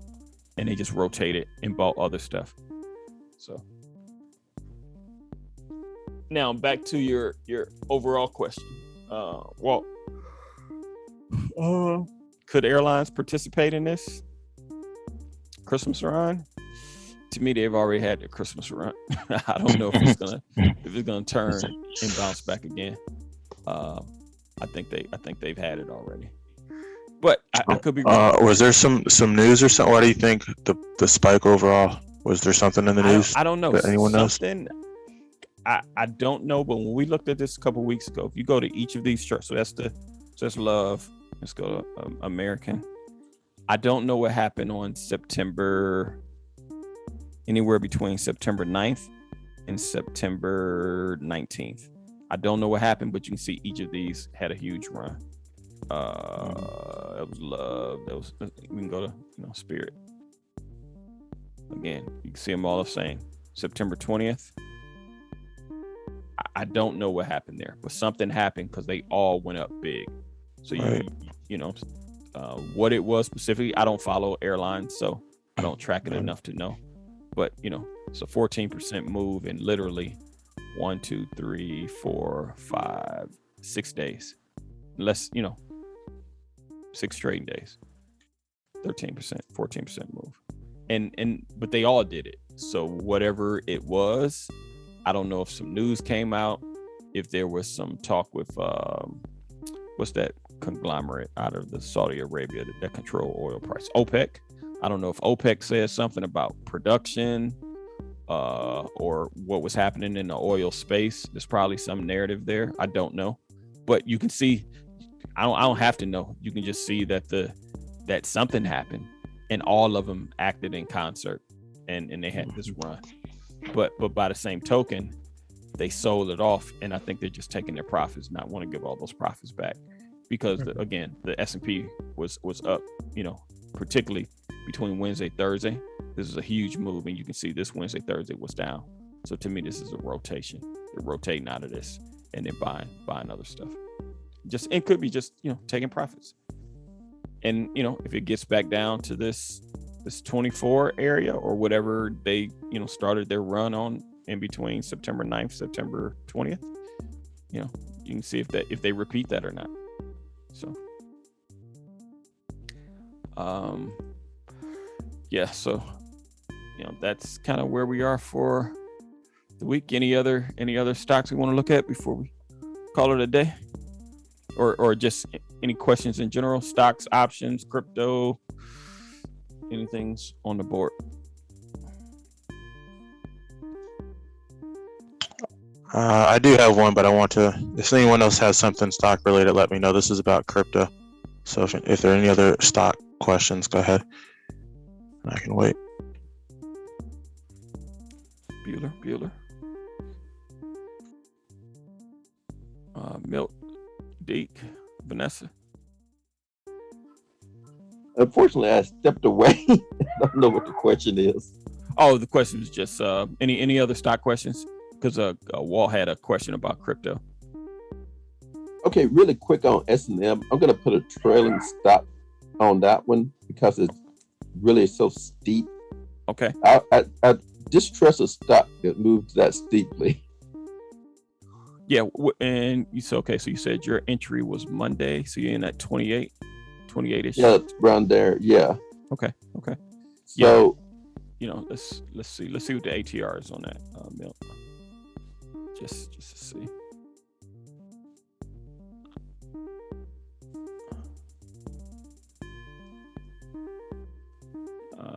ATR is 159. Okay. So you're saying a trailing stop. How much you gonna put it on for on the trail? I think I'm gonna really want to take profit, so I'm gonna do probably about 29 something. Yeah, I'm not willing to give up my little gains on this one because of the overall market. That's one. Number two, this is how I always lose money when stocks go up like this. I'm going, let me start looking at the exit. Like I said, I really missed this one. I got in way too late on it. So, gotcha. Let me ask you a question on your trailing. Are you gonna trail the entire position at that price, or are you gonna set multiple price points for the trailing? The entire position, because I missed this trade. I hate getting in late on the trade, and when I do, I make sure I stay real tight on it because really I should have been in way down at the bottom here. I utterly missed this because I was doing other things and I didn't set an alert on this, and this is 1% something I should have had an alert on. Okay. Oh, that's good stuff. So you're saying what you're gonna give it? What about a 50%? I'm to 50%, 50 cent cushion there. So that's good. Now I pop out with a little money and feeling bad, but I still have a little money. Okay, gotcha. That makes sense. Thanks, man. Any other stock? And I added this to my watch list, so I'm gonna keep up with this as well, Milt. Anyone else? Stock question? Okay. Shoot. Well, what's your crypto? Well, two questions. One, on your watch list, I noticed you have everything with the US dollar, like the tether, right? Versus, what is your reason for doing that versus? Just so I can just keep it in USD terms. Okay. So that way I don't have to try to translate it. So say for instance, if I did like say Ethereum to BTC, so say if I did that, right, that number, the chart, shows me the picture but I can't translate that to dollars. I got to go do another conversion, right? Versus if I just say Ethereum USDT, I don't have to do that other. Go back to that. Well, so why? But what about doing just US dollar? Oh, just US. Yeah, you can use USD or USDT. Okay, it's not really. The reason for the USDT is that on most of the crypto exchanges, they usually have Tether, where everyone doesn't have a US dollar. Okay, got you. Has a US dollar on it. Whereas if I say, so you can see here, it says Bitstamp, Coinbase, Bybit. These are all the exchanges to the right. Kraken, Binance. Whereas if I say USDT, I got a lot more options. Gotcha. And, but they're, for the sake of the purpose, they should be the same type of thing. But I do think you're going to have more volume in Tether than you will just straight USDT, because again, every crypto exchange doesn't have just straight USD, but most of them have Tether. All right. And then my next question is, because crypto is a little more volatile than that stocks, I'm struggling like being able to read the trends as easily as I might with the stocks. Can you maybe take a few minutes to walk over that? Yeah. What give me one. Let's do Cardano, ADA. Yeah.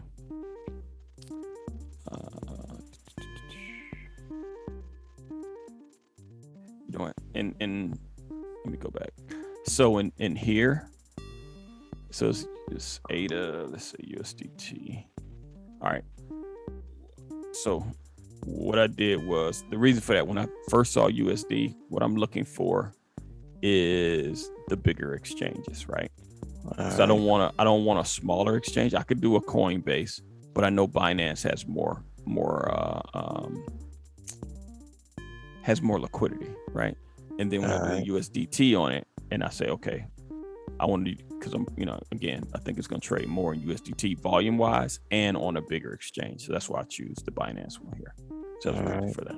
Okay. All right. Cool. All right. Now, so from there, let me do that too. I'm listening though. So you can see it's volatile.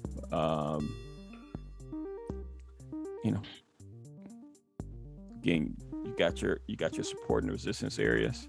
Is this daily for the year, or what are you looking at? Daily. Okay. So you can see here up at the top is a ticker. Then these are the days, whichever one I have highlighted, which is the D. So that's a 1 day. So it's a daily chart. Yes, sir. And then how do you get the candlesticks? Mine's on a different.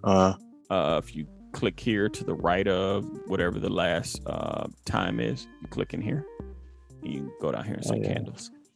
I see it. Okay, cool. Yeah. All right. Maybe I just don't have. And then you should be able to use your toolbar here to the left. Like I say, if you get on another thing, you can change that second one to trend line. Then once you have a trend line, so you can draw a trend line, just click a point, drag it, click it again, it'll release it. Yeah. And then if you got it and you say, hey, I don't want to draw any more trend lines, if you just hit the escape key, that'll take you back out. And then you can change it. Then you can go back and highlight them, just hit delete. Once you highlight them, you see both anchor points, you know that one's active. You just hit the delete key and remove them. All right. So I guess, all right. Yeah. In terms of just even reading this, tell me what you're seeing on here. Let's see. Mine doesn't look like that right now. Are you in Cardano, USD, US Tether, US on Binance? Yep. Yeah. I'm trying to are you on a daily? Yeah, I believe so. Okay. Now check down here at the bottom. Are you on log or auto? It's on auto. Okay. Yeah. Go. I turned both of those off. Okay. So they should both be black. All right. That helps a little more. Cool. Okay. Now let's just do this. All right. That's probably what your chart looks like, right? Yeah. Okay. So now just go up here, Alt H. So I'm looking for peaks and valleys. So those are my peaks. Looking for valleys. So this valley, that valley, I'll split the difference in between the two. It's a little bit of a peak. And if you want to draw that one there, I would. More valleys. Let's see. saw that one. Yeah, so it just gives me my overall. Then I say, okay, let's slide it back to the left. Were you on the shower and shave and stuff? What time we leave? We need to leave here so we can be at the airport. Hey, Anthony somebody said go on mute. the check-in put you in priority What status. time? So he said to be at the You might want airport. to do it, Mike. Yeah, I got it. All right. That's fine. No, I recognize the voice, so I know who it was. Okay. Let's see. Sorry, let me drag this back over. All right. So, okay. So that's what you got. So what's your question? I mean, forget about it being crypto. Just look at it as a chart. So, Yeah, and I know you know it because you told me something on a chart earlier, and I see the same thing here. So I think that the crypto thing is just throwing you, but forget about whatever the ticker is. Just read the chart for whatever the chart is showing you. All right. So it looks like, I mean, we've got a horizontal just trend right now. But there's something specific that you said in another chart that I see here. You're referring to the triple bottoms? Yes, sir. 1, 2, yeah. You see what I'm saying? So it's weird because you saw that quicker on the other chart, you know, but it may have took you some time to see it here. But you know, you can see that. And then look, there's another thing that you said on another chart. Look at that. Look at the volume. Yeah. Look at that volume, and it corresponds to that point in those three. So what this just tells me is that, you know, this $2 is strong here in terms of a buy point. And you can see here, you're getting stopped out recent. Like, so sometimes the things change. All right. So let's, and this is where the trend lines can help you. So you can say, let's go back. All right. First run, continuation, higher. Things change, a little bit of correction. All right. Continue run, higher. Just a little bit pullback. Last run, higher. So if you take all of that as one run, look at how crazy this was. So you say from $1 to $3, right? Almost 200%, right? Crazy. Yeah. But you can see that then it was just change of narrative here, right? And it was just like, okay, we done had our run. Let's digest this. So really, you're back to the same area, general area, before that second leg up, right? Right. And so now it's just building sideways. Sideways is always important when you have a run, either run to the upside or to the downside. What sideways does is that buyers and sellers are really neutral. That's why you have sideways action. Okay. Yeah. You know what I'm saying? And so, you know, people are kind of, you know, ambivalent at this point, at this 227, right? But you know that, hey, based upon, now, these are not set in stone. These are just increased probabilities. So if you get back down here to the 202, you have a higher probability that you're going to bounce given the history that you have. But you can break through that, break below that. So you just want to be watching to see what happens in case this does. You know, so you're just in this range right now from 2 to 227.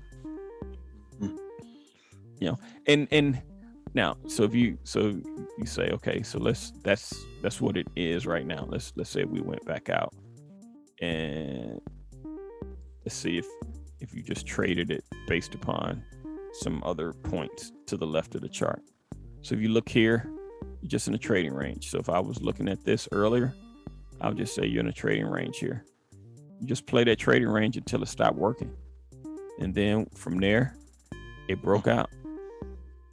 And it broke out and it went from here on that run, right? It got here, it broke down, and you revisit it all the way back down. And then, so you can take that downward if you want to take the second one and extend that out as a downward. But in each case, look at what's happening. You're getting back to your support area, right? Now, let's just fast forward that back to where we are. look at that narrative. It still continues to play true at, on this level until you got out and you established a new range. So you've broken out of this dollar to $1.80, $1.48, and it's broken out from there. Trying to move the chart. Sorry. It's broken out from there, and now it never revisited that. Now you're establishing a new range from 197 to 302.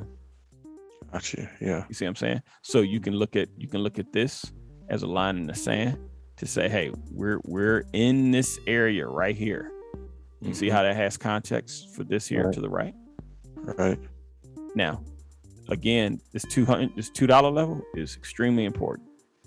2 to 2, even if you want to give it a dime, 2 to 190, right? That's extremely important. If you break down below there, you might be going back to 148. Gotcha. All right. And so these are just indicators, but as long as you go sideways, the sideways action is going to help you. Now look at what the sideways meant here.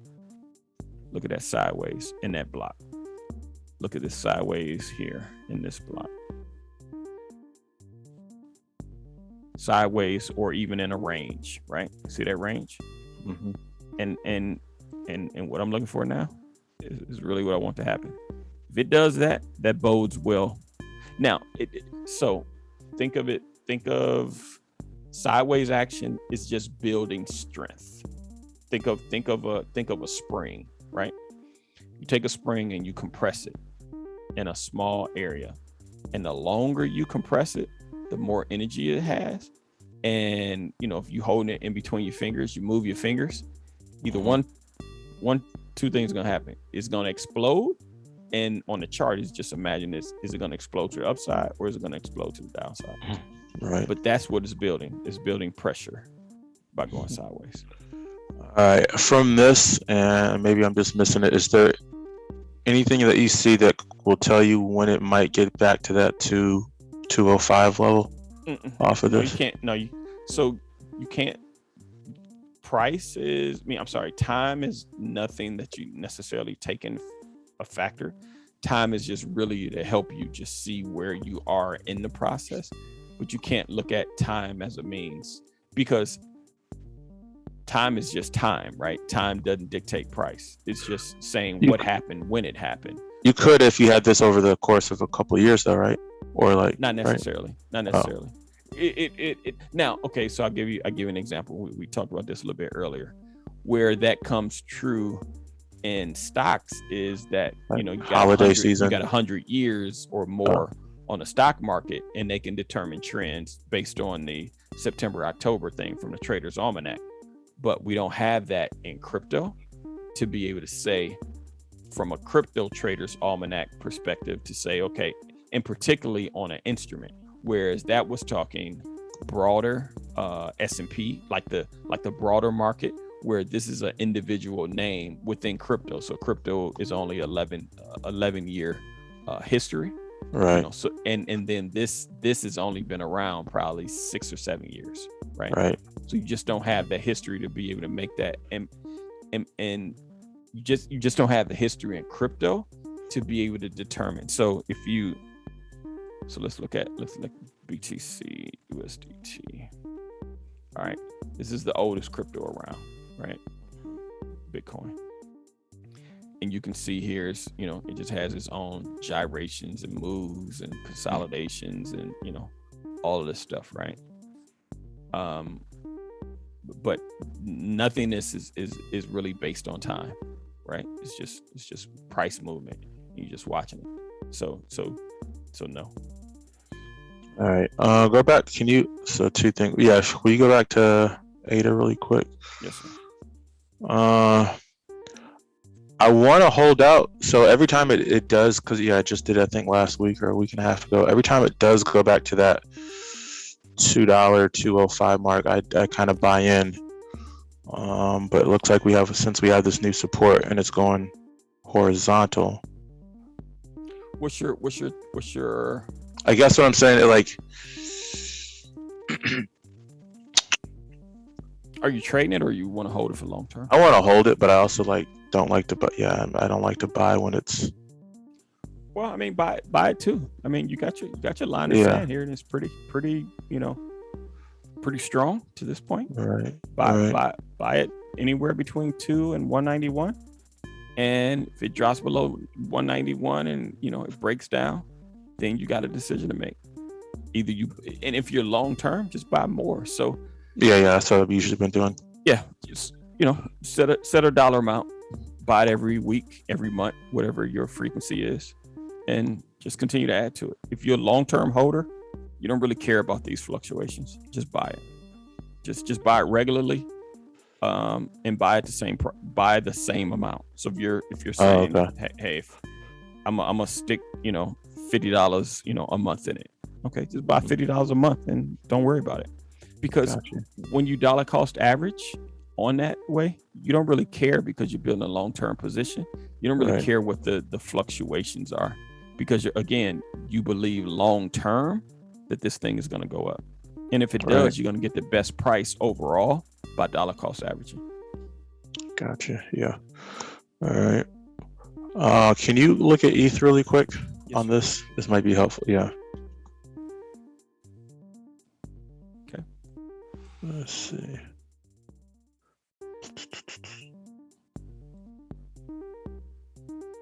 And then I'll be done after this, but I don't want to. So what I see here is just this. So kind of took a break, went sideways here, went up again, pulled back, got a little bounce up, pull back again, went sideways. So really, to me, it's really this 29.60 to 27.15. This is your support. That's your support box. Right now, if it breaks below that, look at when it broke below that before. You're back down to the 1700. But as long as it stays there, and actually now we bounced off of this and we're in this uptrend. So this is where we are the last few weeks, right? So you got more. You hit this 39, you might be in trouble, because last time it got there, it couldn't hold. Got there above the 43, stayed there for 5, 6 days, couldn't hold, broke back down. Gotcha. Yeah. So then, basically, keep an eye out. 3,900 is a good mark to keep your eye on, because it's You get to 39. Now, if you're trading it, get to 39, sell it, and just wait. Now, you can get to 39, it builds some more momentum, and then it goes higher. But wait till you get the confirmation. Right. But you could get to 39, possibly break down, and get a better reentry. And again, you don't have to sell everything or buy everything at once. Right. You can sell half, you can sell a quarter, you can sell a third. Gotcha. Yep. What so two questions on that. What if it do you have a tool that you can do that shows you, or you may have sent this to me already, to average out what you spent on it? Because what I want to do, because the very first time I bought any ETH was right at that in May, when it was the highest ever. But then I've also caught it when it was in, I think we talked about the 1700, 1800 too. So I'm trying to figure out, is there? No, you just put it in a spreadsheet. All right. Easiest thing to stick it in a spreadsheet. Put your, because it really just comes down to the dollar amount. The number of shares don't really matter that much. It's just the total of what you purchased. Yeah. And then it's just average it. So if you got 3 trades, put the 3 trades in. Add them together, divide by 3. That's your average price. Gotcha. All right. Yeah, I'll do that soon. All right. Cool. Yeah, I mean, my strategy for most of this is holding, but I do feel like at some point I want some practice picking one, even if it's like $100 or $50, just trading it using this kind of stuff just for experience. So I may start doing that soon. Yeah, just to get more used to it. Once you start to see, like, so you had a little bit. Probably the best area was here. You see best area in terms of what? Trading. See that? Because all you want to do is, you see it hit the bottom part of that several times, hit the top part of that several times. If it just continues to do that up and down, you just trade it. Hit the bottom, buy it. Hit the top, sell it. Come back, hit the bottom, buy it. Hit the top, sell it. Gotcha. That's the range. So if you take that and you see where we are, if this starts to develop that same thing, this might be your range. Sell here, come back here, buy at 29.33, sell at 36. What's the can you see how much profit that is? Oh yeah, so this is your profit thing over here. It looks like a ruler. Yeah. So if you take that, what would that be? 23%. All right. Yeah. Cool. I mean, you get, and even let's take the smaller one. If you were to do that and you were here, even a smaller one would have been 10%. Now let's say how many times you could have done that. That's 1. That's 2. That's 3. 10%. That's 30% move there. See what I'm saying? So it doesn't take a lot, Right. Yep. All right. Yeah. That's helpful. How often do you refer to this? This chart. I mean, something you do. It's crazy. I've been all across the board. I've been spending a bunch of time on some other blockchain stuff lately, and I really haven't been trading that much. I bought several things probably in the last 2 to 3 months in crypto, and I just bought them because they were at a level that I think I bought back down in here somewhere. So, well, not that far back, probably in August. I think I bought a little Ethereum. I don't know, I bought maybe 7 or 8 different cryptos, but I haven't been trading them. Like I said, I'm doing a bunch of stuff on Wax and a couple games I'm trying to get familiar with, and trying to figure out the economics with that stuff. So I spent a lot of time doing that other stuff. So I really haven't done much crypto trading lately. All right, cool.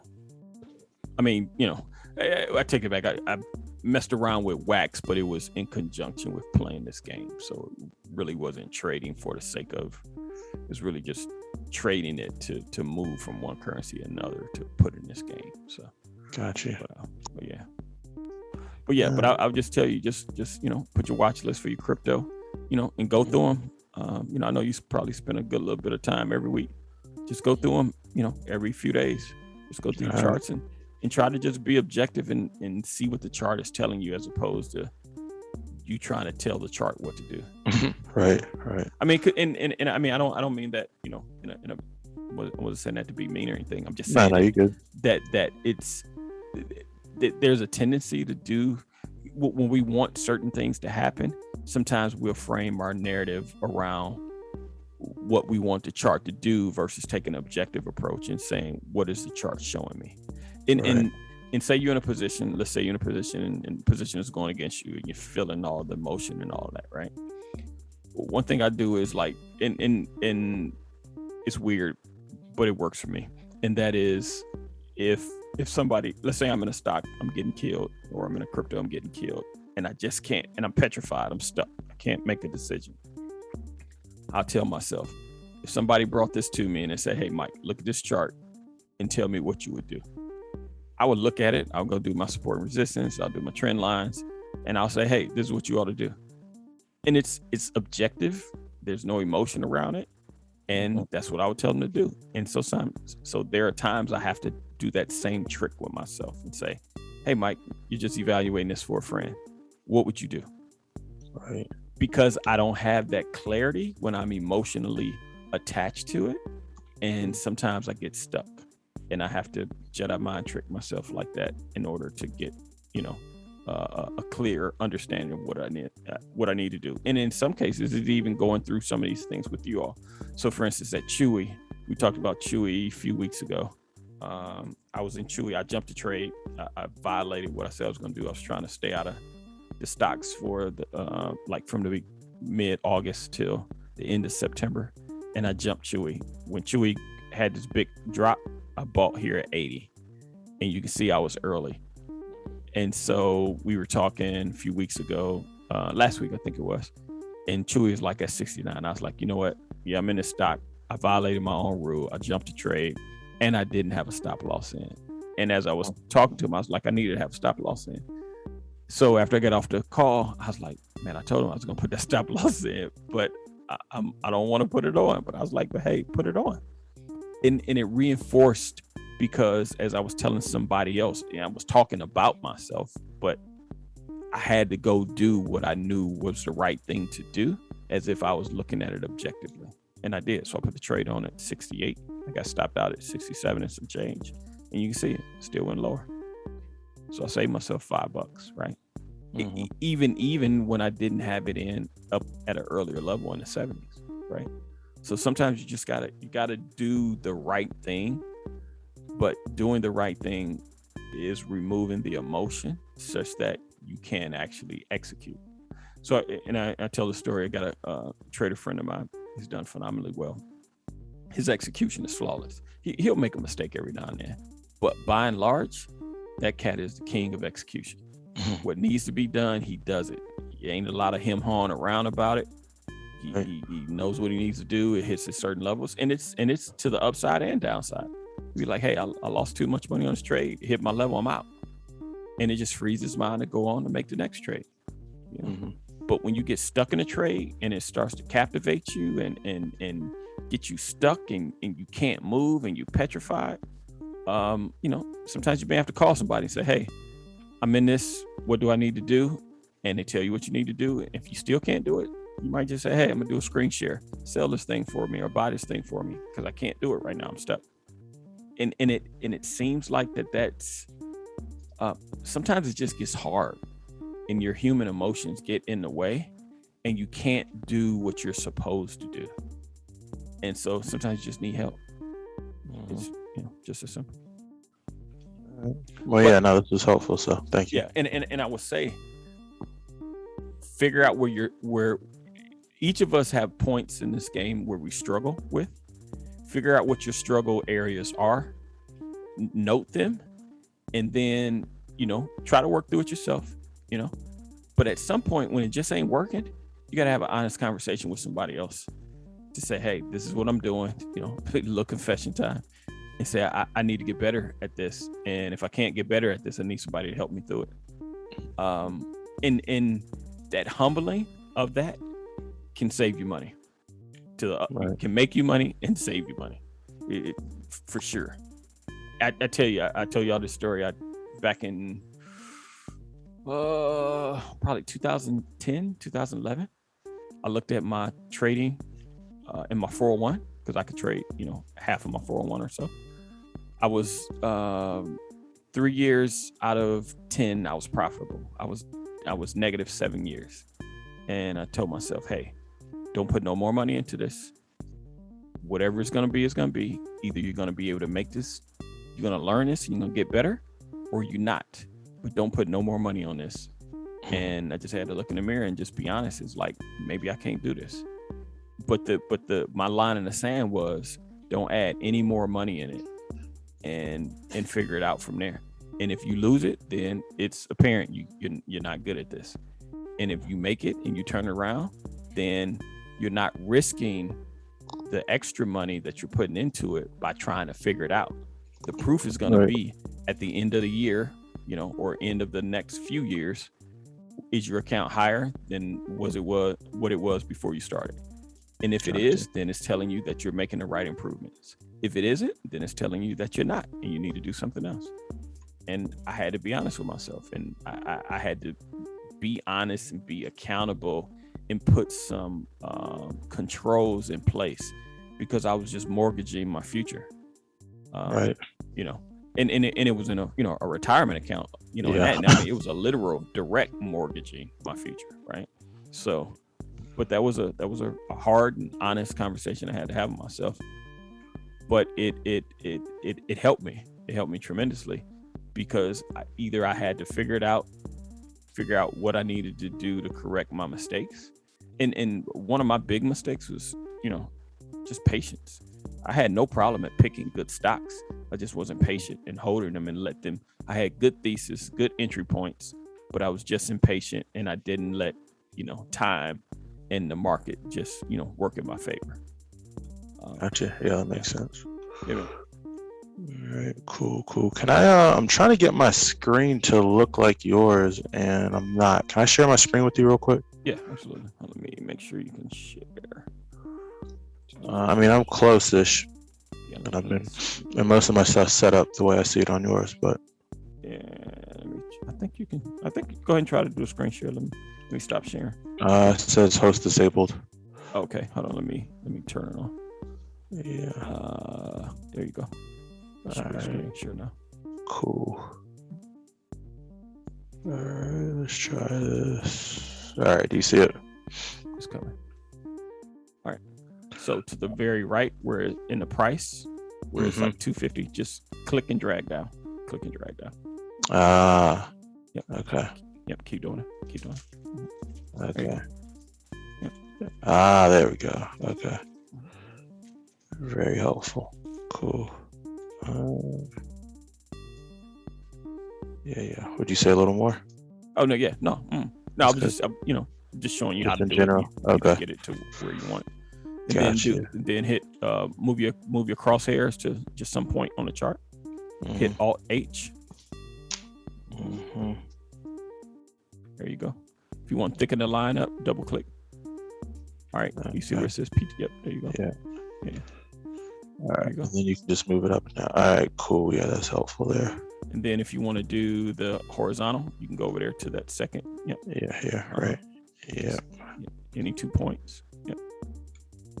Uh-oh. Now, if you want to just hit escape key, turn it off. All right. Now click the crosshairs again. Yep.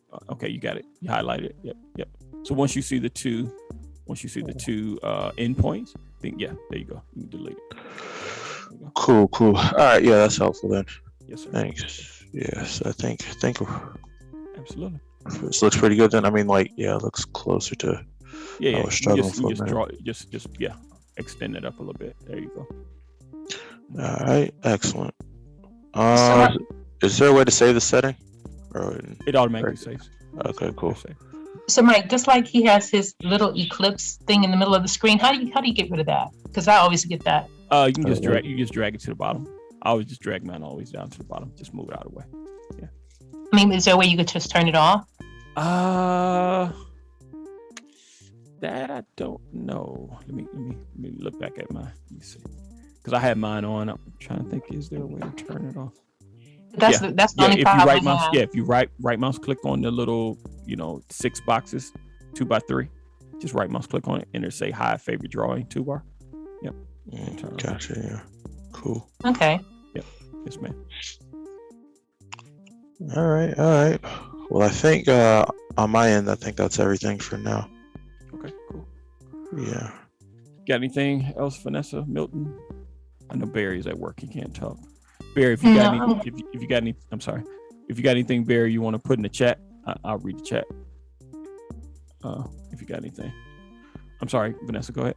No, I was just saying I'm good. Okay, cool. Milt. Same here. Okay, cool. Appreciate it as always. We'll do it next week. Thanks for that SM Milt, because like I say, I almost called you because I couldn't remember it. So add it to my watch list. So keep charting, keep your watch list, keep an eye on it, and hopefully, just watch that 43 on the SPX. So we'll do it again. Same bat time, same bat channel. Nice. All right. Appreciate it. A lot. All right. Thank you so much. Thank you, Mike. All right. Do you quick NFT question? You said Yes, you've sir. been doing stuff on Wax a lot. Yeah. Mm-hmm. What I know we went over that a little bit. Were you saying there was some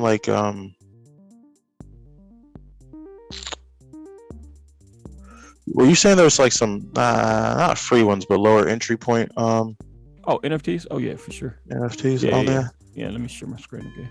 All right, yeah. Yeah. Yeah, so if you go out to Atomic, so I mean there's so many different things out here on Atomic. So I mean you can buy all kinds of stuff just depending on what you're looking for. So what I've been concentrating on is it's called Earn to Play. So think about, so I don't know if you know the statistic or not, but they said the gaming industry is bigger than movies, TV, and music combined. Yes. That's crazy. I believe it though. Yeah. But think about, okay, so that's a fact that you know. Are you a gamer? Nah, not really. Yeah, me neither. I'm not a gamer. But when I hear that fact, and then I say, okay, well, what's happening in the crypto market is that they're making games, and they call them now Earn to Play. So NFTs is a big part of that because you can own pieces of the assets that are played in the games. Whereas think about, guys that that religiously play, 2K or Madden or FIFA Soccer or whatever their game of choice is, Call of Duty. They play these games hours upon hours, but they don't own any of the characters in the game. But now what crypto is doing, that these new game developers coming out pairing this with crypto, they're actually having these assets that are in game, but you own them. So all of this time that you spend, building up points and characters and skins and all of these other things, around the dynamics of the game, you can own these things now. So it's a new category that they call Earn to Play. Or I'm sorry, I always say it backwards, but it's play to earn. So you play the game and you earn stuff. So there's an economic model that's built on these. So what I've been concentrating on is trying to figure out which games, particularly on Wax, that have some prominence. So one that's really popular is Farmer's World. There's another one called Alien World, and then there's a game that I got into recently that's been spending way too much time on. It's called Geno City or No City. It's like a gnome, GNNOE, GNOME. Yeah. So it's Gnome City, and it's crazy, man. It got so many different. And you've actually been playing it so that you can earn the stuff. Yeah, and it's not necessarily an active play. It's more of a you set it up and then the algorithm runs and it puts you in battles and stuff. But it's not necessarily you control the characters and stuff like that. Gotcha. But it has economic model and stuff to it. So I've been engulfed in this probably the last week, trying to figure crap out about it, and trying to figure out what the economic model is. And it's probably the most sophisticated game with the different economics that I've seen thus far. But the hope is that if it can have some of the success of a Farmer's World or Axie Infinity that's on Ethereum, some of these games, man, are making crazy amounts of money.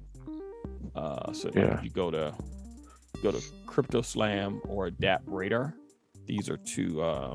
What's it? Crypto Slam, you said? Yeah, cryptoslam.io or DApp Radar. They're like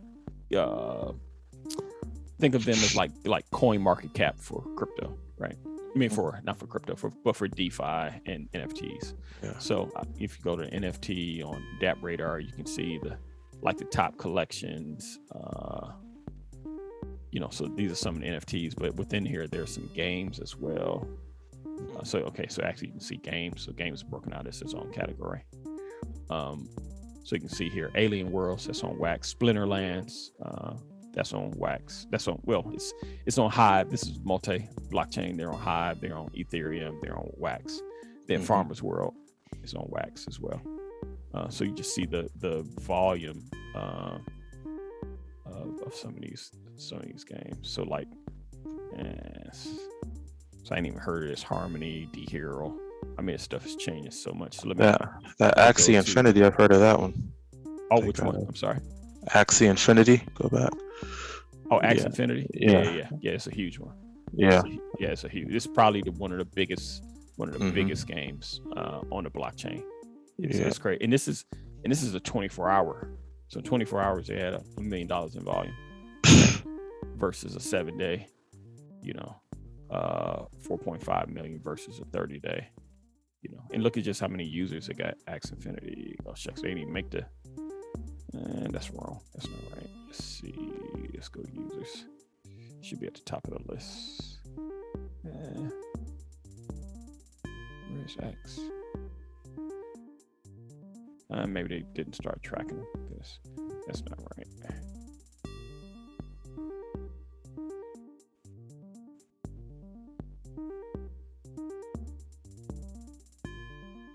Yeah, so you can see here. Okay, let me go back. But it's like one of the most popular games. I'm not sure why they're aggregating it so low, but it's crazy. So I've just been trying to figure out some of this game stuff to determine what's happening. I don't know why.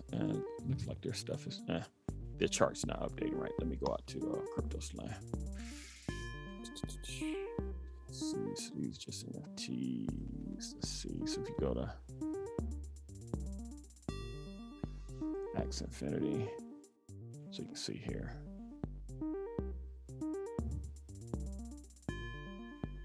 So it's today's volume. 20 million. Just today. That's crazy. I mean, you know what? Well, this is all around the world, so it's not on a 24-hour US clock. But in the last 24 hours worldwide, $20 million. Ridiculous. This game is off the chain, man. And I ain't never even been out to the site. Right. I think they're Ethereum. Let's see, Apaca Worlds. I think this is Wax. I think Apaca World. Yeah, Apaca Worlds Wax. Were you okay? Let's see, but the big one on. So it's two big ones on Wax so far, and I missed one because the packs were so expensive. I was like, man, I ain't paying $100 for the dark pack, and to my detriment, I was being too cheap. Why? Because what are they like reselling or whatever for? Look, welcome pack $1,300. Sheesh. Yeah, welcome pack $700. I was looking at packs with like $150. I missed it. So that's what I get for being cheap. But look at this, man. Ridiculous, man. Ridiculous. So I'm looking at this Gnome City, and it's still in beta to see if it's gonna be able to do just a fraction of what some of these other games on Wax has done. There's another one called I bought a few characters. Now this is actually a really good. So there's a game company out of Asia, and I can never pronounce the name correctly.